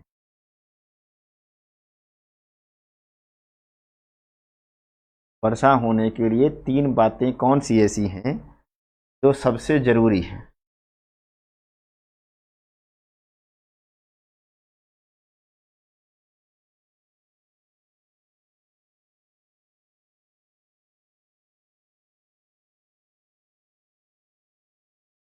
अनु यादव ने लिखा temperature, humidity, air pressure. Temperature, pressure and humidity. निरुद्ध मिश्रा, सही।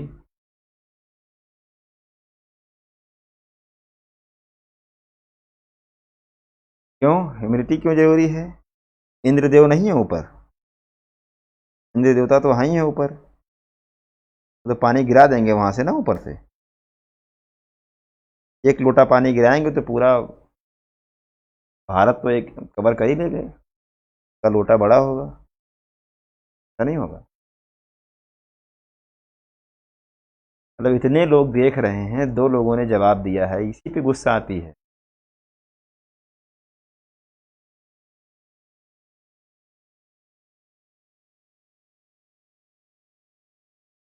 शिवाकांत रोजोरियो, रोजोरिया क्या लिखा है? आरोहण प्रसरण संगणन। अच्छा, प्रभाकर जी ने लिखा है वायु का अवरोहण। अवरोहण तो नहीं होगा यार, अवरोहण तो उल्टा लिख दिया आप। वाटर वेपर, वायु का अवरोहण, अवरोहण तो सरासर गलत है। वायु का अवरोहण नहीं, आरोहण।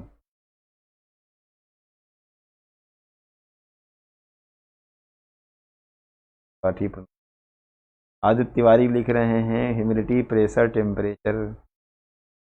अभी किसी का सही जवाब नहीं है। आस्तिक लिख रहे हैं वेपोराइजेशन, अपलिफ्टमेंट, कंडेंसेशन। किसी का सवाल, एक भी कोई सही जवाब नहीं दी। सही जवाब के इंतजार में हूं, दे दो प्लीज। का मतलब पीछे से आप लोग पढ़ते नहीं हैं बिल्कुल, और यही हाल रहेगा तो मैं नहीं पढ़ा पाऊंगा भाई।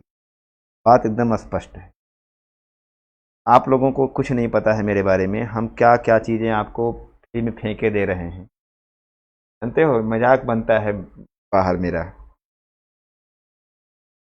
कि अरे यार सब फ्री पढ़ा रहे हैं, तो क्यों पढ़ा रहे हैं, तो क्यों पढ़ा रहे हैं फ्री में? तो लगता है कि कोई पूछ नहीं रहा कि आज के ज़माने में कोई ऐसा है ही नहीं कि जो आपको फ्री में दे दे सब चीज़ें। इसलिए लोगों को लगता है कि ऐसे ही होंगे।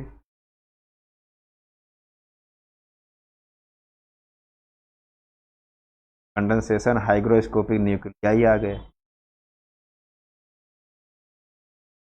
विवेक पांडे, एयर अपलिफ्टमेंट, टेम्परेचर। अच्छा चलो, विवेक जी ने, सब लोगों ने टेम्परेचर लिखा है, सब लोगों ने टेम्परेचर लिखा है।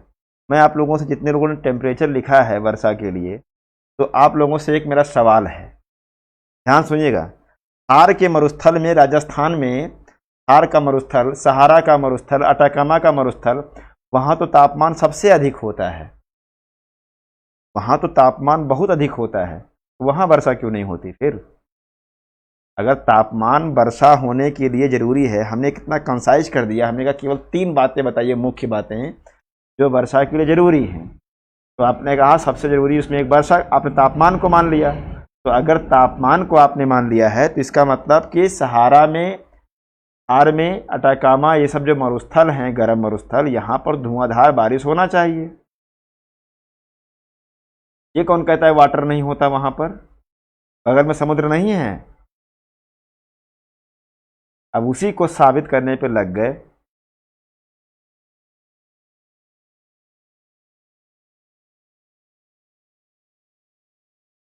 चलो हम बताते हैं।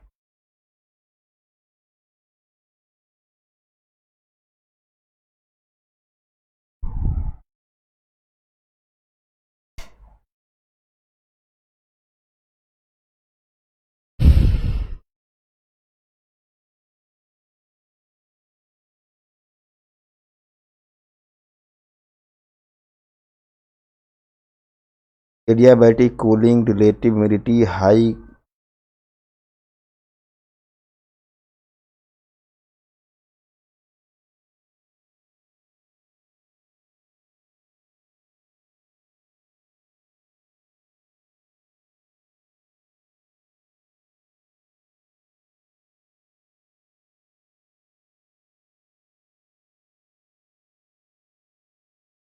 एयर अनसैचुरेटेड रहती है, RH डिक्रीज करता है सर। क्या? चलो तो आप ही को नोबेल की व्यवस्था करवाते हैं विवेक जी। नया नया ज्ञान।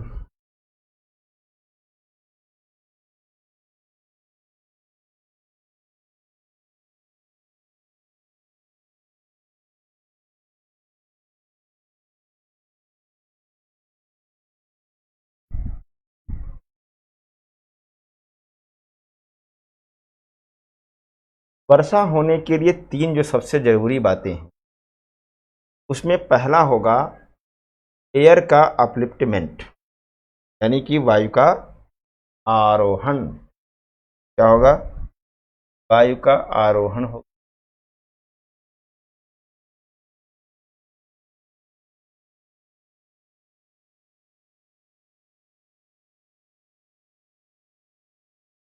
पहला क्या होगा? वायु का आरोहण। जब हमने यहां पर बना दिया, इसी को देख करके बोल देते अगर कि जब तक वायु ऊपर नहीं उठेगी तब तक वर्षा होगी क्या? नहीं होगी। तो पहला तो आप लिख देते वायु का आरोहण, वहाँ जरूरी है, जब तक वायु ऊपर नहीं उठेगी तब तक वर्षा नहीं होगी, सबसे जरूरी ये है। दूसरा क्या है? केवल वायु के ऊपर उठ जाने से वर्षा हो जाएगी क्या? नहीं, उसमें पर्याप्त जलवाष्प की मात्रा होनी चाहिए। दूसरा, पर्याप्त सफिशियंट वाटर वेपर होना चाहिए, पर्याप्त जलवाष्प की मात्रा होनी चाहिए। और तीसरा सबसे इम्पोर्टेंट जो होता है वो होता है आर्द्रताग्राही नाभिक। आर्द्रताग्राही नाभिक, हाइग्रोस्कोपिक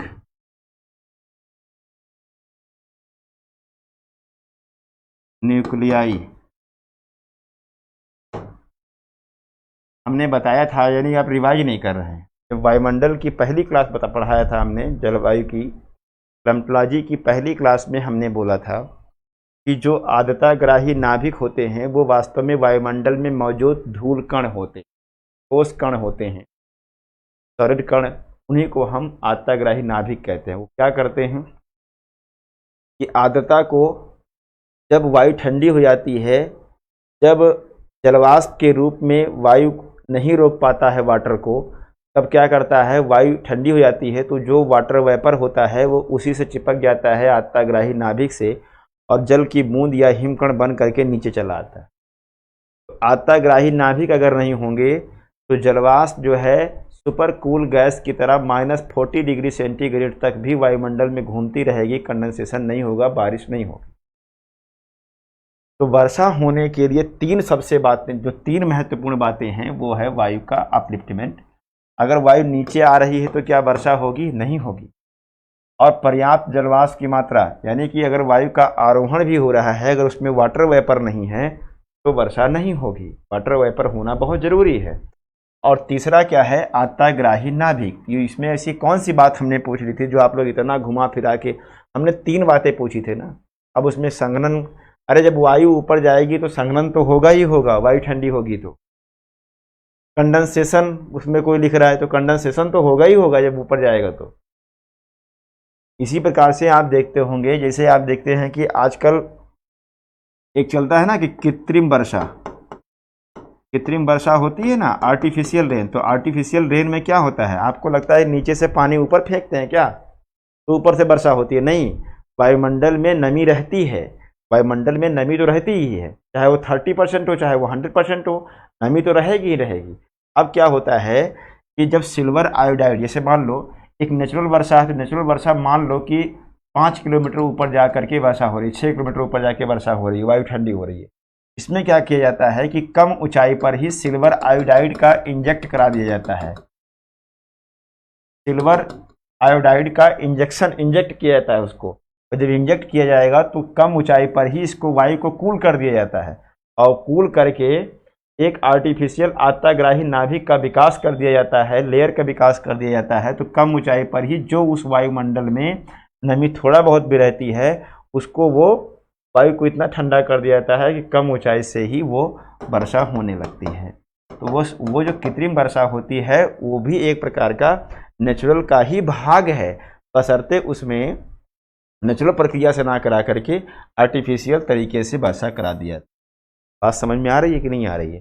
तो वर्षा होने के लिए ये 3 बातें जरूरी है। अगर तापमान ऑप्शन में रहेगा तो उस तापमान को आप बाहर कर दीजिएगा, क्योंकि अगर तापमान से ही वर्षा होती, तापमान वर्षा होने के लिए एक जरूरी कारणों में से होता, तब तो फिर जहाँ जहाँ तापमान अधिक है वहाँ वहाँ तो भारी वर्षा होती। मैं ये नहीं कह रहा हूँ कि तापमान से वर्षा नहीं होती, लेकिन तापमान से ही वर्षा होगी, तापमान एक जरूरी फैक्टर है, तो ये बात एकदम गलत है। बात समझ में आ रही है ना? ये 3 बातें आपकी वर्षा होने के लिए बहुत जरूरी हैं, इन्हीं 3 बातों को आपको ध्यान में रखना है। बात समझ में आ गई है कि नहीं आ गई है? कितने लोग समझ पाए?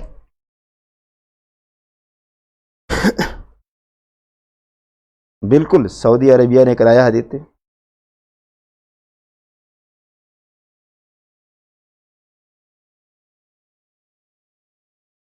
चाइना कराता है, लेकिन बड़ा कॉस्टली है।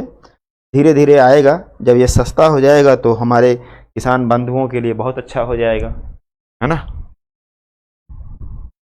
देखो भारत में समस्या क्या है, भारत में समस्या ये है कि हम लोग तुलना तो करते हैं अमेरिका से, लेकिन हमें अपनी ग्राउंड रियलिटी नहीं पता है।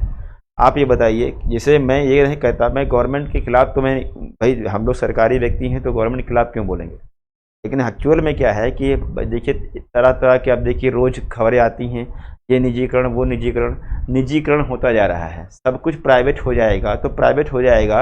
आपको नहीं पता है, गांव में जा कर के देखिए, असली भारत गांव में बसता है। गांव में ऐसे लोग हैं कि अगर सरकारी ट्रेन बंद हो जाएगी, छोटी लाइन वाली, तो वो अपने ज़िले के मुख्यालय तक नहीं आ पाएंगे। गरीब व्यक्ति, उनके पास पैसा नहीं है कि वो प्राइवेट ट्रेन का किराया दे सकें, बुलेट ट्रेन का किराया दे सकें, प्राइवेट बस से जा सकें। बहुत से इंटीरियर इलाके होते हैं जहां 10 रुपया टिकट लेकर के वो अपने मुख्यालय पर जा करके अपनी समस्या को बता सकते हैं, कि अधिकारी से मिल सकते हैं। लेकिन जब आप उसको प्राइवेट कर दोगे, जब प्राइवेट ट्रेन चलाएगा, देखेगा कि घाटा हो रहा है तो बंद कर देगा, अदरवाइज वो किराया को बढ़ा देगा, किराया बढ़ा देगा।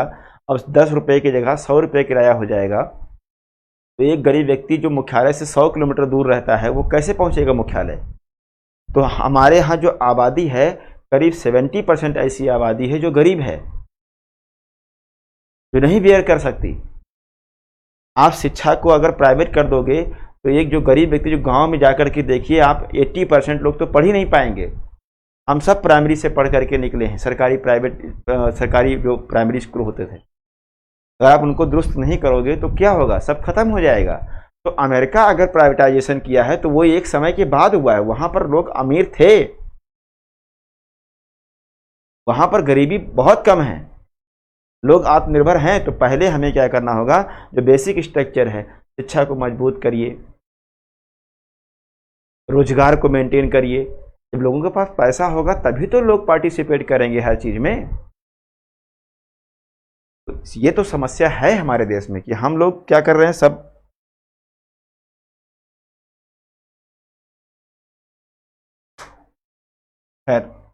चलो ये हो गया। अब नेक्स्ट चैप्टर जो हमको देखना है वो देखना है क्लाउड। चलो ध्यान से क्लाउड पढ़ो।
ऐसे इसको बना लो।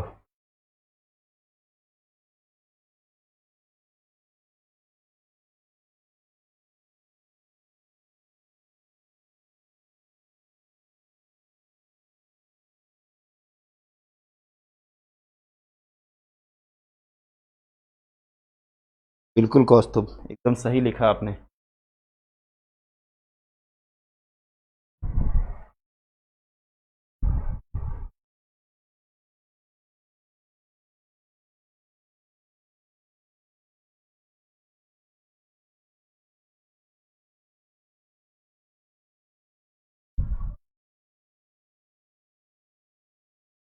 को लिख लो।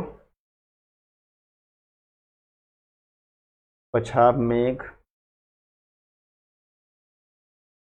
Serous cloud, cirrus cirrus stratus, cirrus stratus, और ये क्या होगा, सीरस कम्युलस,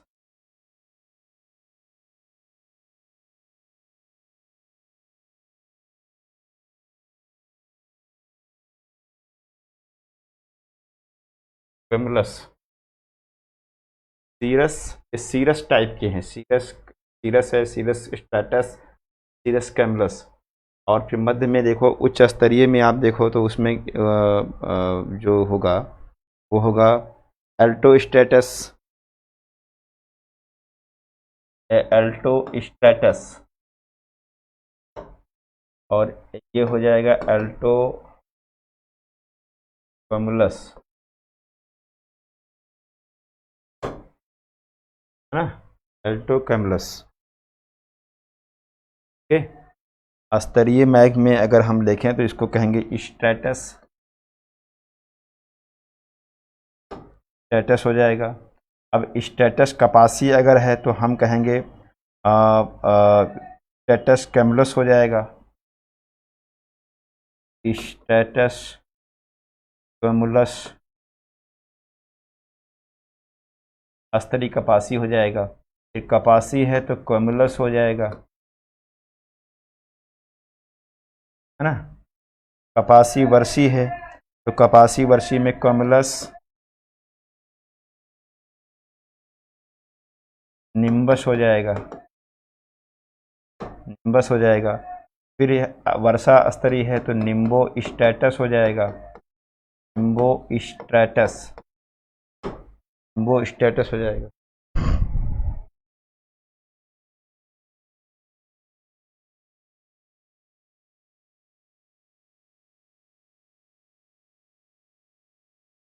सबसे बड़ी बात तो जानते हैं क्या हुआ कि प्राइमरी में, अब किसी बहुत लोगों को बुरा लग जाएगा मेरी बात को, प्राइमरी में इंटर कॉलेजेस में इतना फीस इतना वेतन मिलने लगा टीचर को, यूनिवर्सिटी में इतना वेतन मिलने लगा। वेतन इतना नहीं होना चाहिए, गुरु की गुरु दक्षिणा होनी चाहिए बस।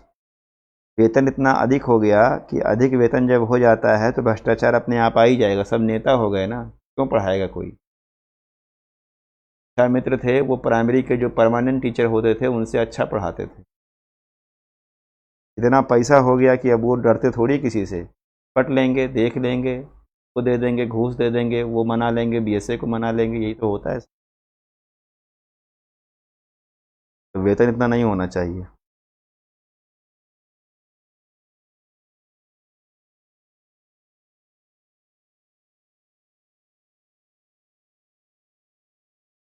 बन गया ये, जल्दी बनाओ। 3 प्रकार के मेघ हैं। पहले तो बादल क्या होता है, अब बादल को देखो, क्लाउड क्या होता है, क्लाउड किसे कहते हैं, यहाँ पे नोट कर लो, क्लाउड की परिभाषा लिख लो। जलवाष्प, धूल कणों एवं जल कणों, जलवाष्प, धूल कण एवं जल कणों के झुंड को या राशि को, झुंड को, मास को बादल कहते हैं, मास को बादल कहते हैं।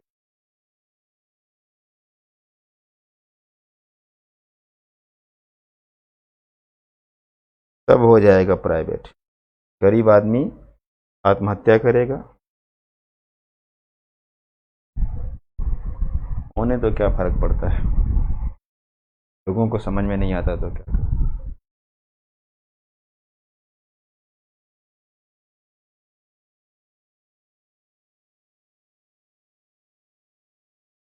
ये बन जाए तो बताओ जल्दी से हमें, ये चार्ट बन जाए तो बताओ जल्दी से, चार्ट बना लो। 3 प्रकार के मेघ हैं।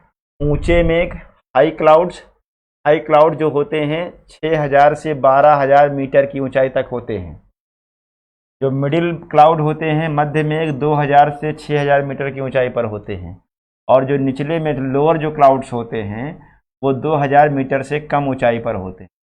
ओके, ये 3 प्रकार की मेघ होते हैं। ऊंचे मेघ में 3 कैटेगरी है। पछाव मेघ, सीरस क्लाउड कहते हैं, फिर पछाव स्तरीय, सीरस स्ट्रेटस, और पछाव कपासी, सीरस कम्युलस कहते हैं। मध्य मेघ में 2 हैं, उच्च स्तरीय अल्टो स्ट्रेटस, उच्च कपासी अल्टो कम्युलस।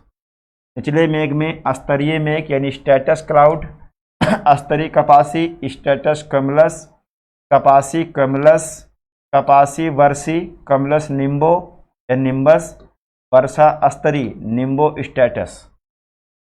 ये लिखो सब, बन जाए तो बताओ। नोट कर लिया? Okay, very good. चलो अब एक एक को देखते हैं। पछाव मेघ को देखो ध्यान से, ये पछाव मेघ है, सीरस क्लाउड बोलते हैं इसको, सीरस क्लाउड। तो सीरस क्लाउड की क्या विशेषता है, इसको आप लोगों को जानना है। सबसे पहले तो ये आपको जानते रहना है कि देखो सर्वाधिक ऊंचाई पर, सर्वाधिक ऊंचाई होती है, यानी सबसे ऊंचाई पर पाए जाने वाले बादल जो होते हैं उसको कहते हैं पछाव मेघ। और क्या होता है, देखो आप इसको, तो सफ़ेद रेशम की तरह, यानी कि सफ़ेद रेशम की तरह, रेशम की तरह ये पूरे आसमान में फैले हुए दिखाई देते हैं, सफ़ेद रेशम की तरह। ठीक है, ये हिमकणों से बनते हैं। ध्यान रखिएगा कि ये किससे बनते हैं, आइस क्रिस्टल से, आइस क्रिस्टल से बनते हैं। और हमने कहा था आइस क्रिस्टल जो होते हैं, जो हिमकण होते हैं, वह निलंबित दशा में, जब वायुमंडल परिभाषा बताया था तो हमने कहा था वायुमंडल 3 चीज़ों से बना है। इसमें वाटर, इसमें लिक्विड भी है, इसमें सॉलिड भी है, और इसमें गैसेस भी हैं। तो जो लिक्विड था उसको हमने कहा था कि ये निलंबित दशा में, एब्सेंट दशा में मौजूद रहता है वायुमंडल में, उससे वर्षा नहीं होता है। तो ये आइस क्रिस्टल से बना हुआ है। तो आइस क्रिस्टल से बने होते हैं, इसके कारण इनसे वर्षा नहीं होती, इससे वर्षा नहीं होगी। ध्यान रखिएगा, इससे वर्षा नहीं होगी। लेकिन ध्यान रखिएगा, जब इस तरह के बादल बनते हैं तो साइक्लोन के आने के ये सूचक होते हैं। यानी जब इस तरह का क्लाउड बन जाता है तो आप समझ लीजिए कि साइक्लोन आता है। ध्यान दीजिएगा, इस तरह के बादल आपको इंडिया में नहीं दिखाई देगा, बादल की टॉपिक समझने के लिए, उसको महसूस करने के लिए आपको ब्रिटेन में जाना पड़ेगा। ब्रिटेन में रहेंगे तो वहाँ पर सारे प्रकार के क्लाउड्स का फॉर्मेशन आप ज़्यादा बेहतर समझ पाएंगे। भारत में सीमित दशा में बादल बनते हैं। ये सब बादल जो होते हैं ये अधिकतर आपको दिखाई देंगे कहाँ, ब्रिटेन में, या आप जहाँ पर साइक्लोनिक वर्षा अधिक होती है, चक्रवातीय वर्षा अधिक होती है, वहाँ पर इस तरह के बादल होते हैं। तो जो हमने कहा कि सीरस क्लाउड है वो क्या है, सर्वाधिक ऊंचाई पर पाया जाता है, सफ़ेद रेशम की तरह फैला होता है, आइस क्रिस्टल से बना होता है, इसलिए इससे वर्षा नहीं होती है और ये साइक्लोन के आने का सूचक होता है। जब ये बन जाता है तो ये समझ लो कि साइक्लोन आने वाला है। क्लियर हुआ?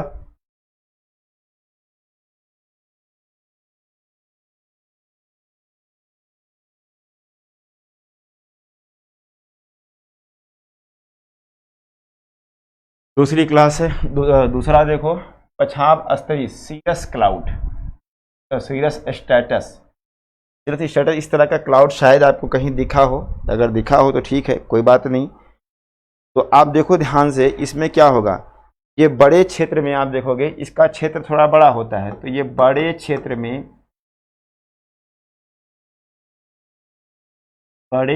में दुधिया चादर की तरह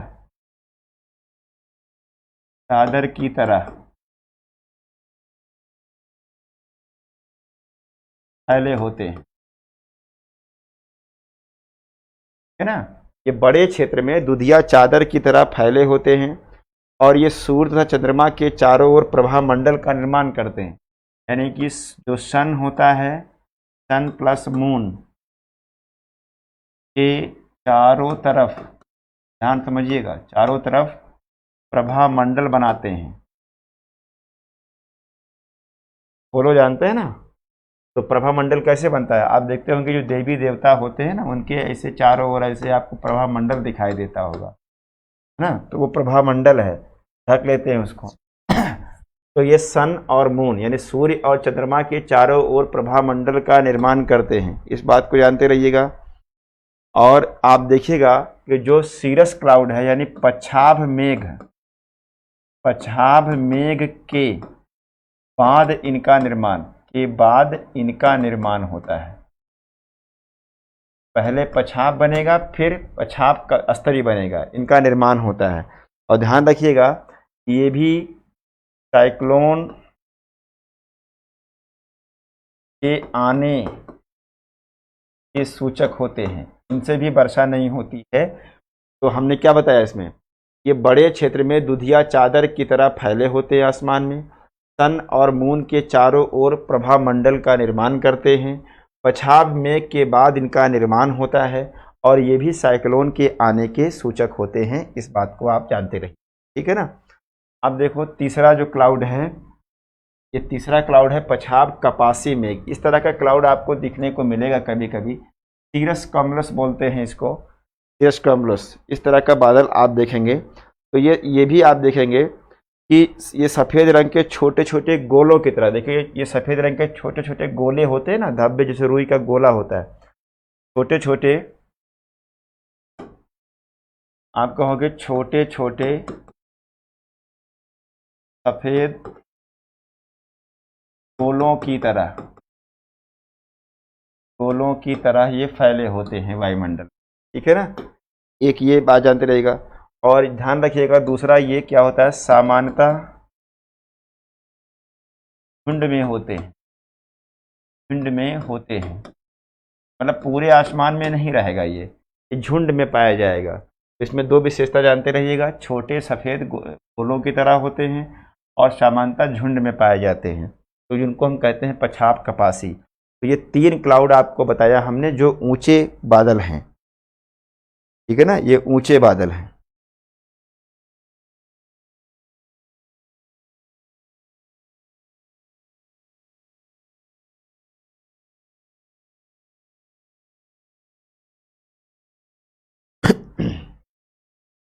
ठीक है, ये तीनों ऊंचे क्लाउड हैं।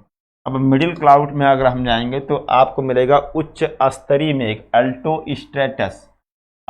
स्टेटस को देखिए ध्यान से, इस तरह का कुछ अल्टो स्टेटस दिखता है। तो आप कहेंगे ये भूरे तथा नीले चादर की भांति छोटे अस्तर वाले बादल होते हैं, यानी नीले प्लस भूरे रंग के छोटे अस्तर के बादल हैं ये। ठीक है। दूसरा पॉइंट अगर जानना है तो इसके कारण सूर्य का प्रकाश धुंधला होता है। सूर्य का प्रकाश इसके कारण धुंधला हो जाता है। सूर्य का प्रकाश इसके कारण धुंधला दिखाई देता है। ठीक है।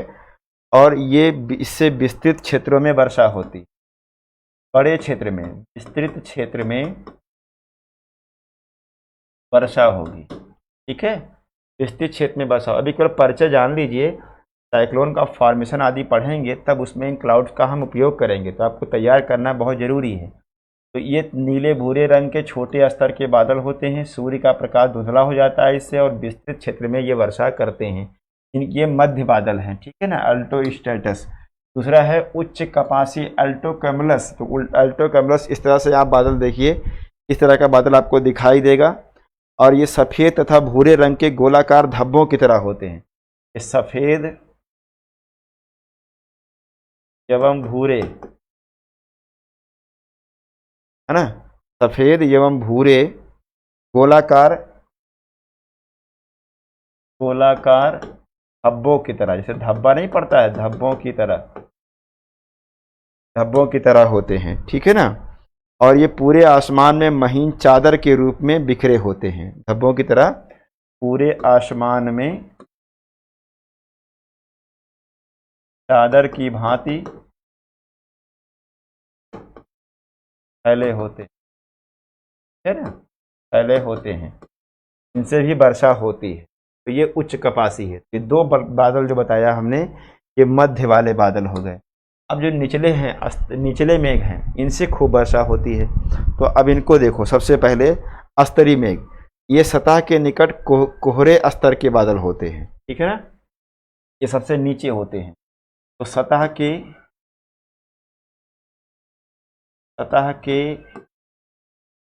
निकट कोहरे स्तर के बादल होते हैं, अस्तरी मेघ। और क्या है इसमें, कई, जब स्ट्रेटस शब्द आए तो उसमें समझ लो कई लेयर होंगी, कई परतें होंगी। तो इसमें कई परतें होती, इसमें कई परतें होती। ठीक है। और समानता पूरे आसमान में छाए रहते हैं। इनका निर्माण प्राय गर्म और ठंडी हवाओं के मिलने से शीतोष्ण क्षेत्रों में होता है। यानी कि इनका निर्माण, अस्तरी मेघ का निर्माण गर्म एवं ठंडी वायु के अभिसरण, कन्वर्जन से होता है, अभिसरण से। ठीक है ना। तो गर्म और ठंडी वायु कहाँ मिलती है? टेम्परेट जो क्षेत्र होता है, यानी जहाँ पर पछुआ पवन और ध्रुवीय पवन टकराती हैं, तो ध्रुवीय पवन ठंडी होती है, पछुआ पवन गर्म होती है। जहाँ ये टकराती हैं वहीं पर इस तरह के बादल का निर्माण होता है। इस बात को जानते रहिए। ठीक है। अगला है अस्तरी कपासी मेघ, स्ट्रेटस कम्युलस। बहुत खूंखार होता है, ध्यान दीजिएगा, इसको ध्यान से देखिएगा।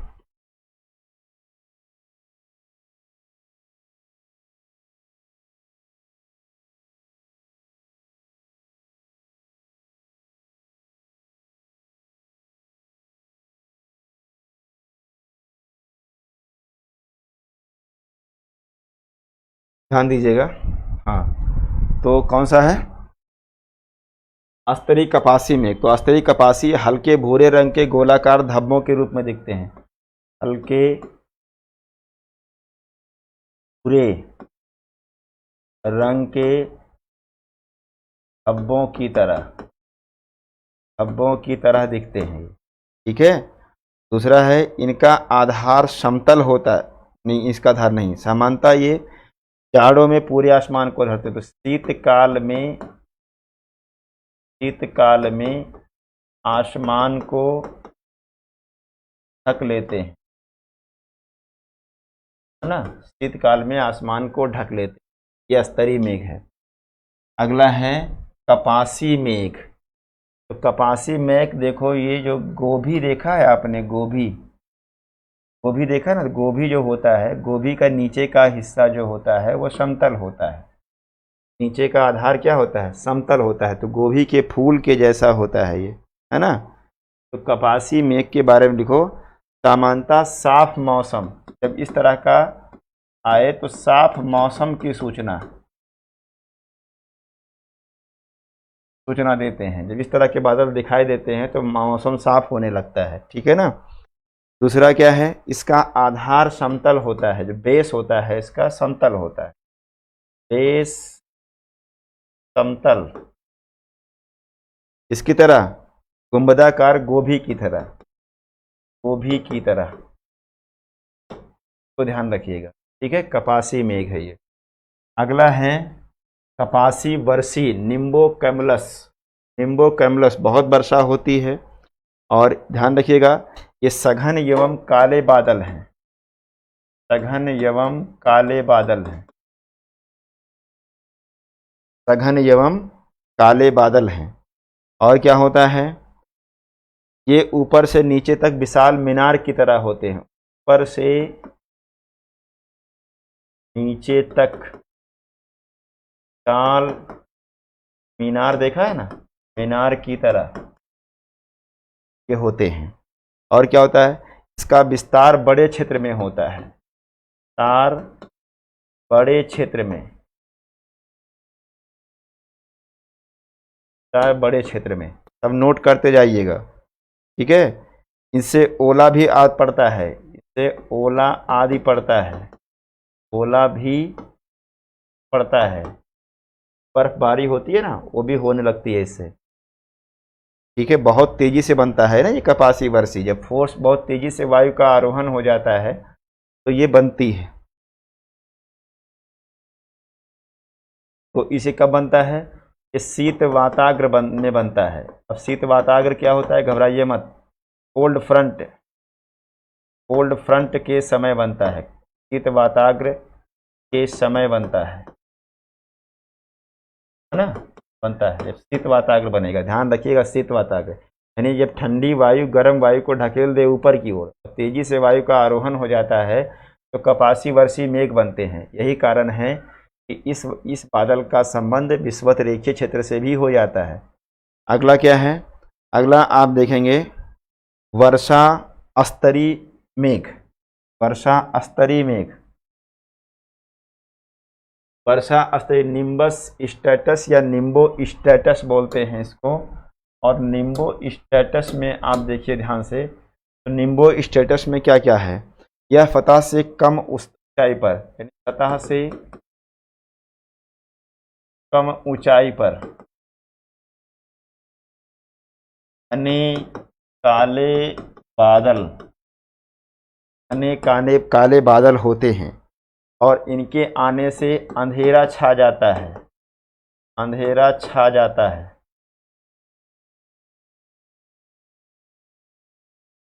ना, अंधेरा छा जाता है। और क्या है, सूर्य का प्रकाश धरती पर नहीं पहुंचता तो वही अंधेरा हो जाएगा। या शीघ्र वायुमंडल में आता बढ़ाता है, यानी कि तेजी से एटमॉस्फेयर में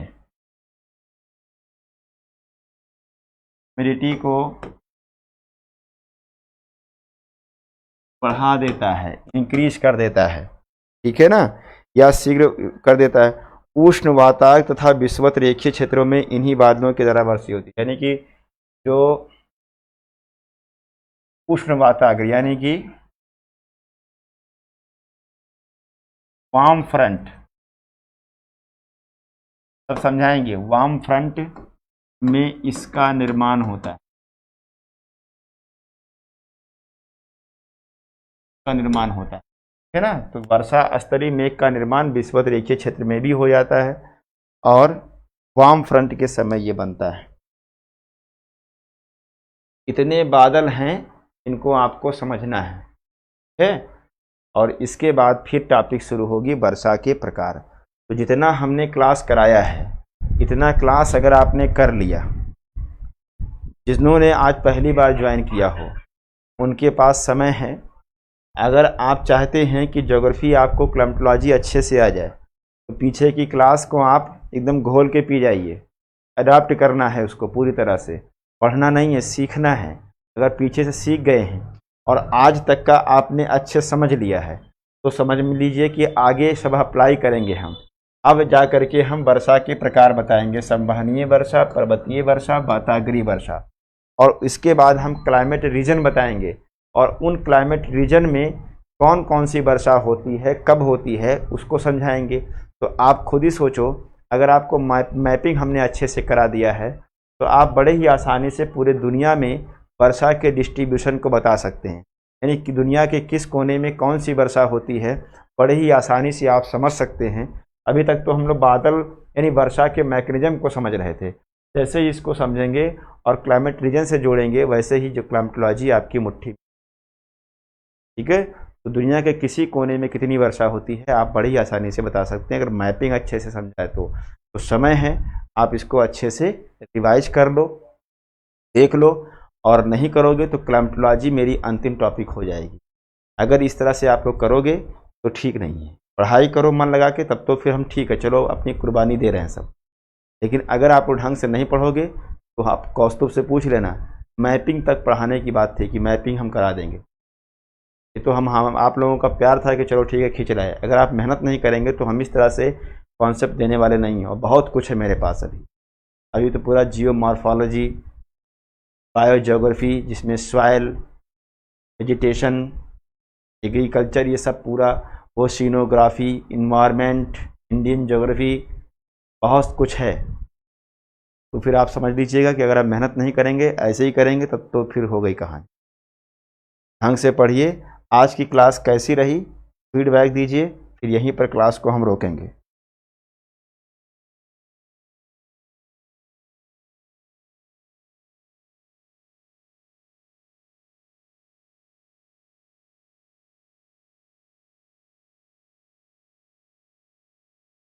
किसी को कुछ पूछना हो तो पूछ सकता है।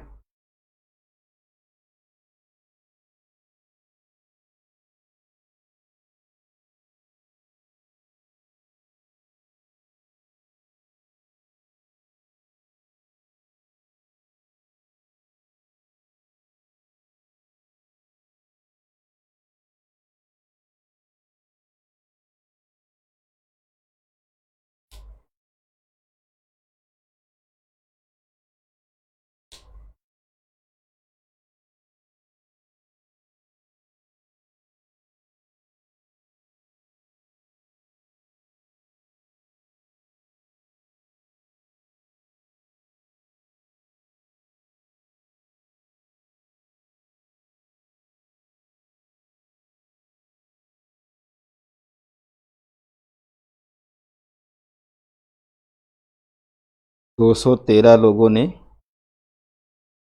शेयर किया है। अब सोचो कि ये कितना ख़राब लगता है। किसी दिन 500 शेयर होगा, किसी दिन 200 शेयर होगा, किसी दिन 300 शेयर होगा, मतलब कोई कंटिन्यूटी नहीं है, कुछ नहीं है, मतलब क्या हम बताएं। आप लोग दुखी करते हो। चलो फिर ठीक है, थैंक यू वेरी मच, अपना ख्याल रखिए आप लोग, बाय बाय, टेक केयर। कल मिलते हैं 6 बजे से आगे पढ़ेंगे। Okay, good night.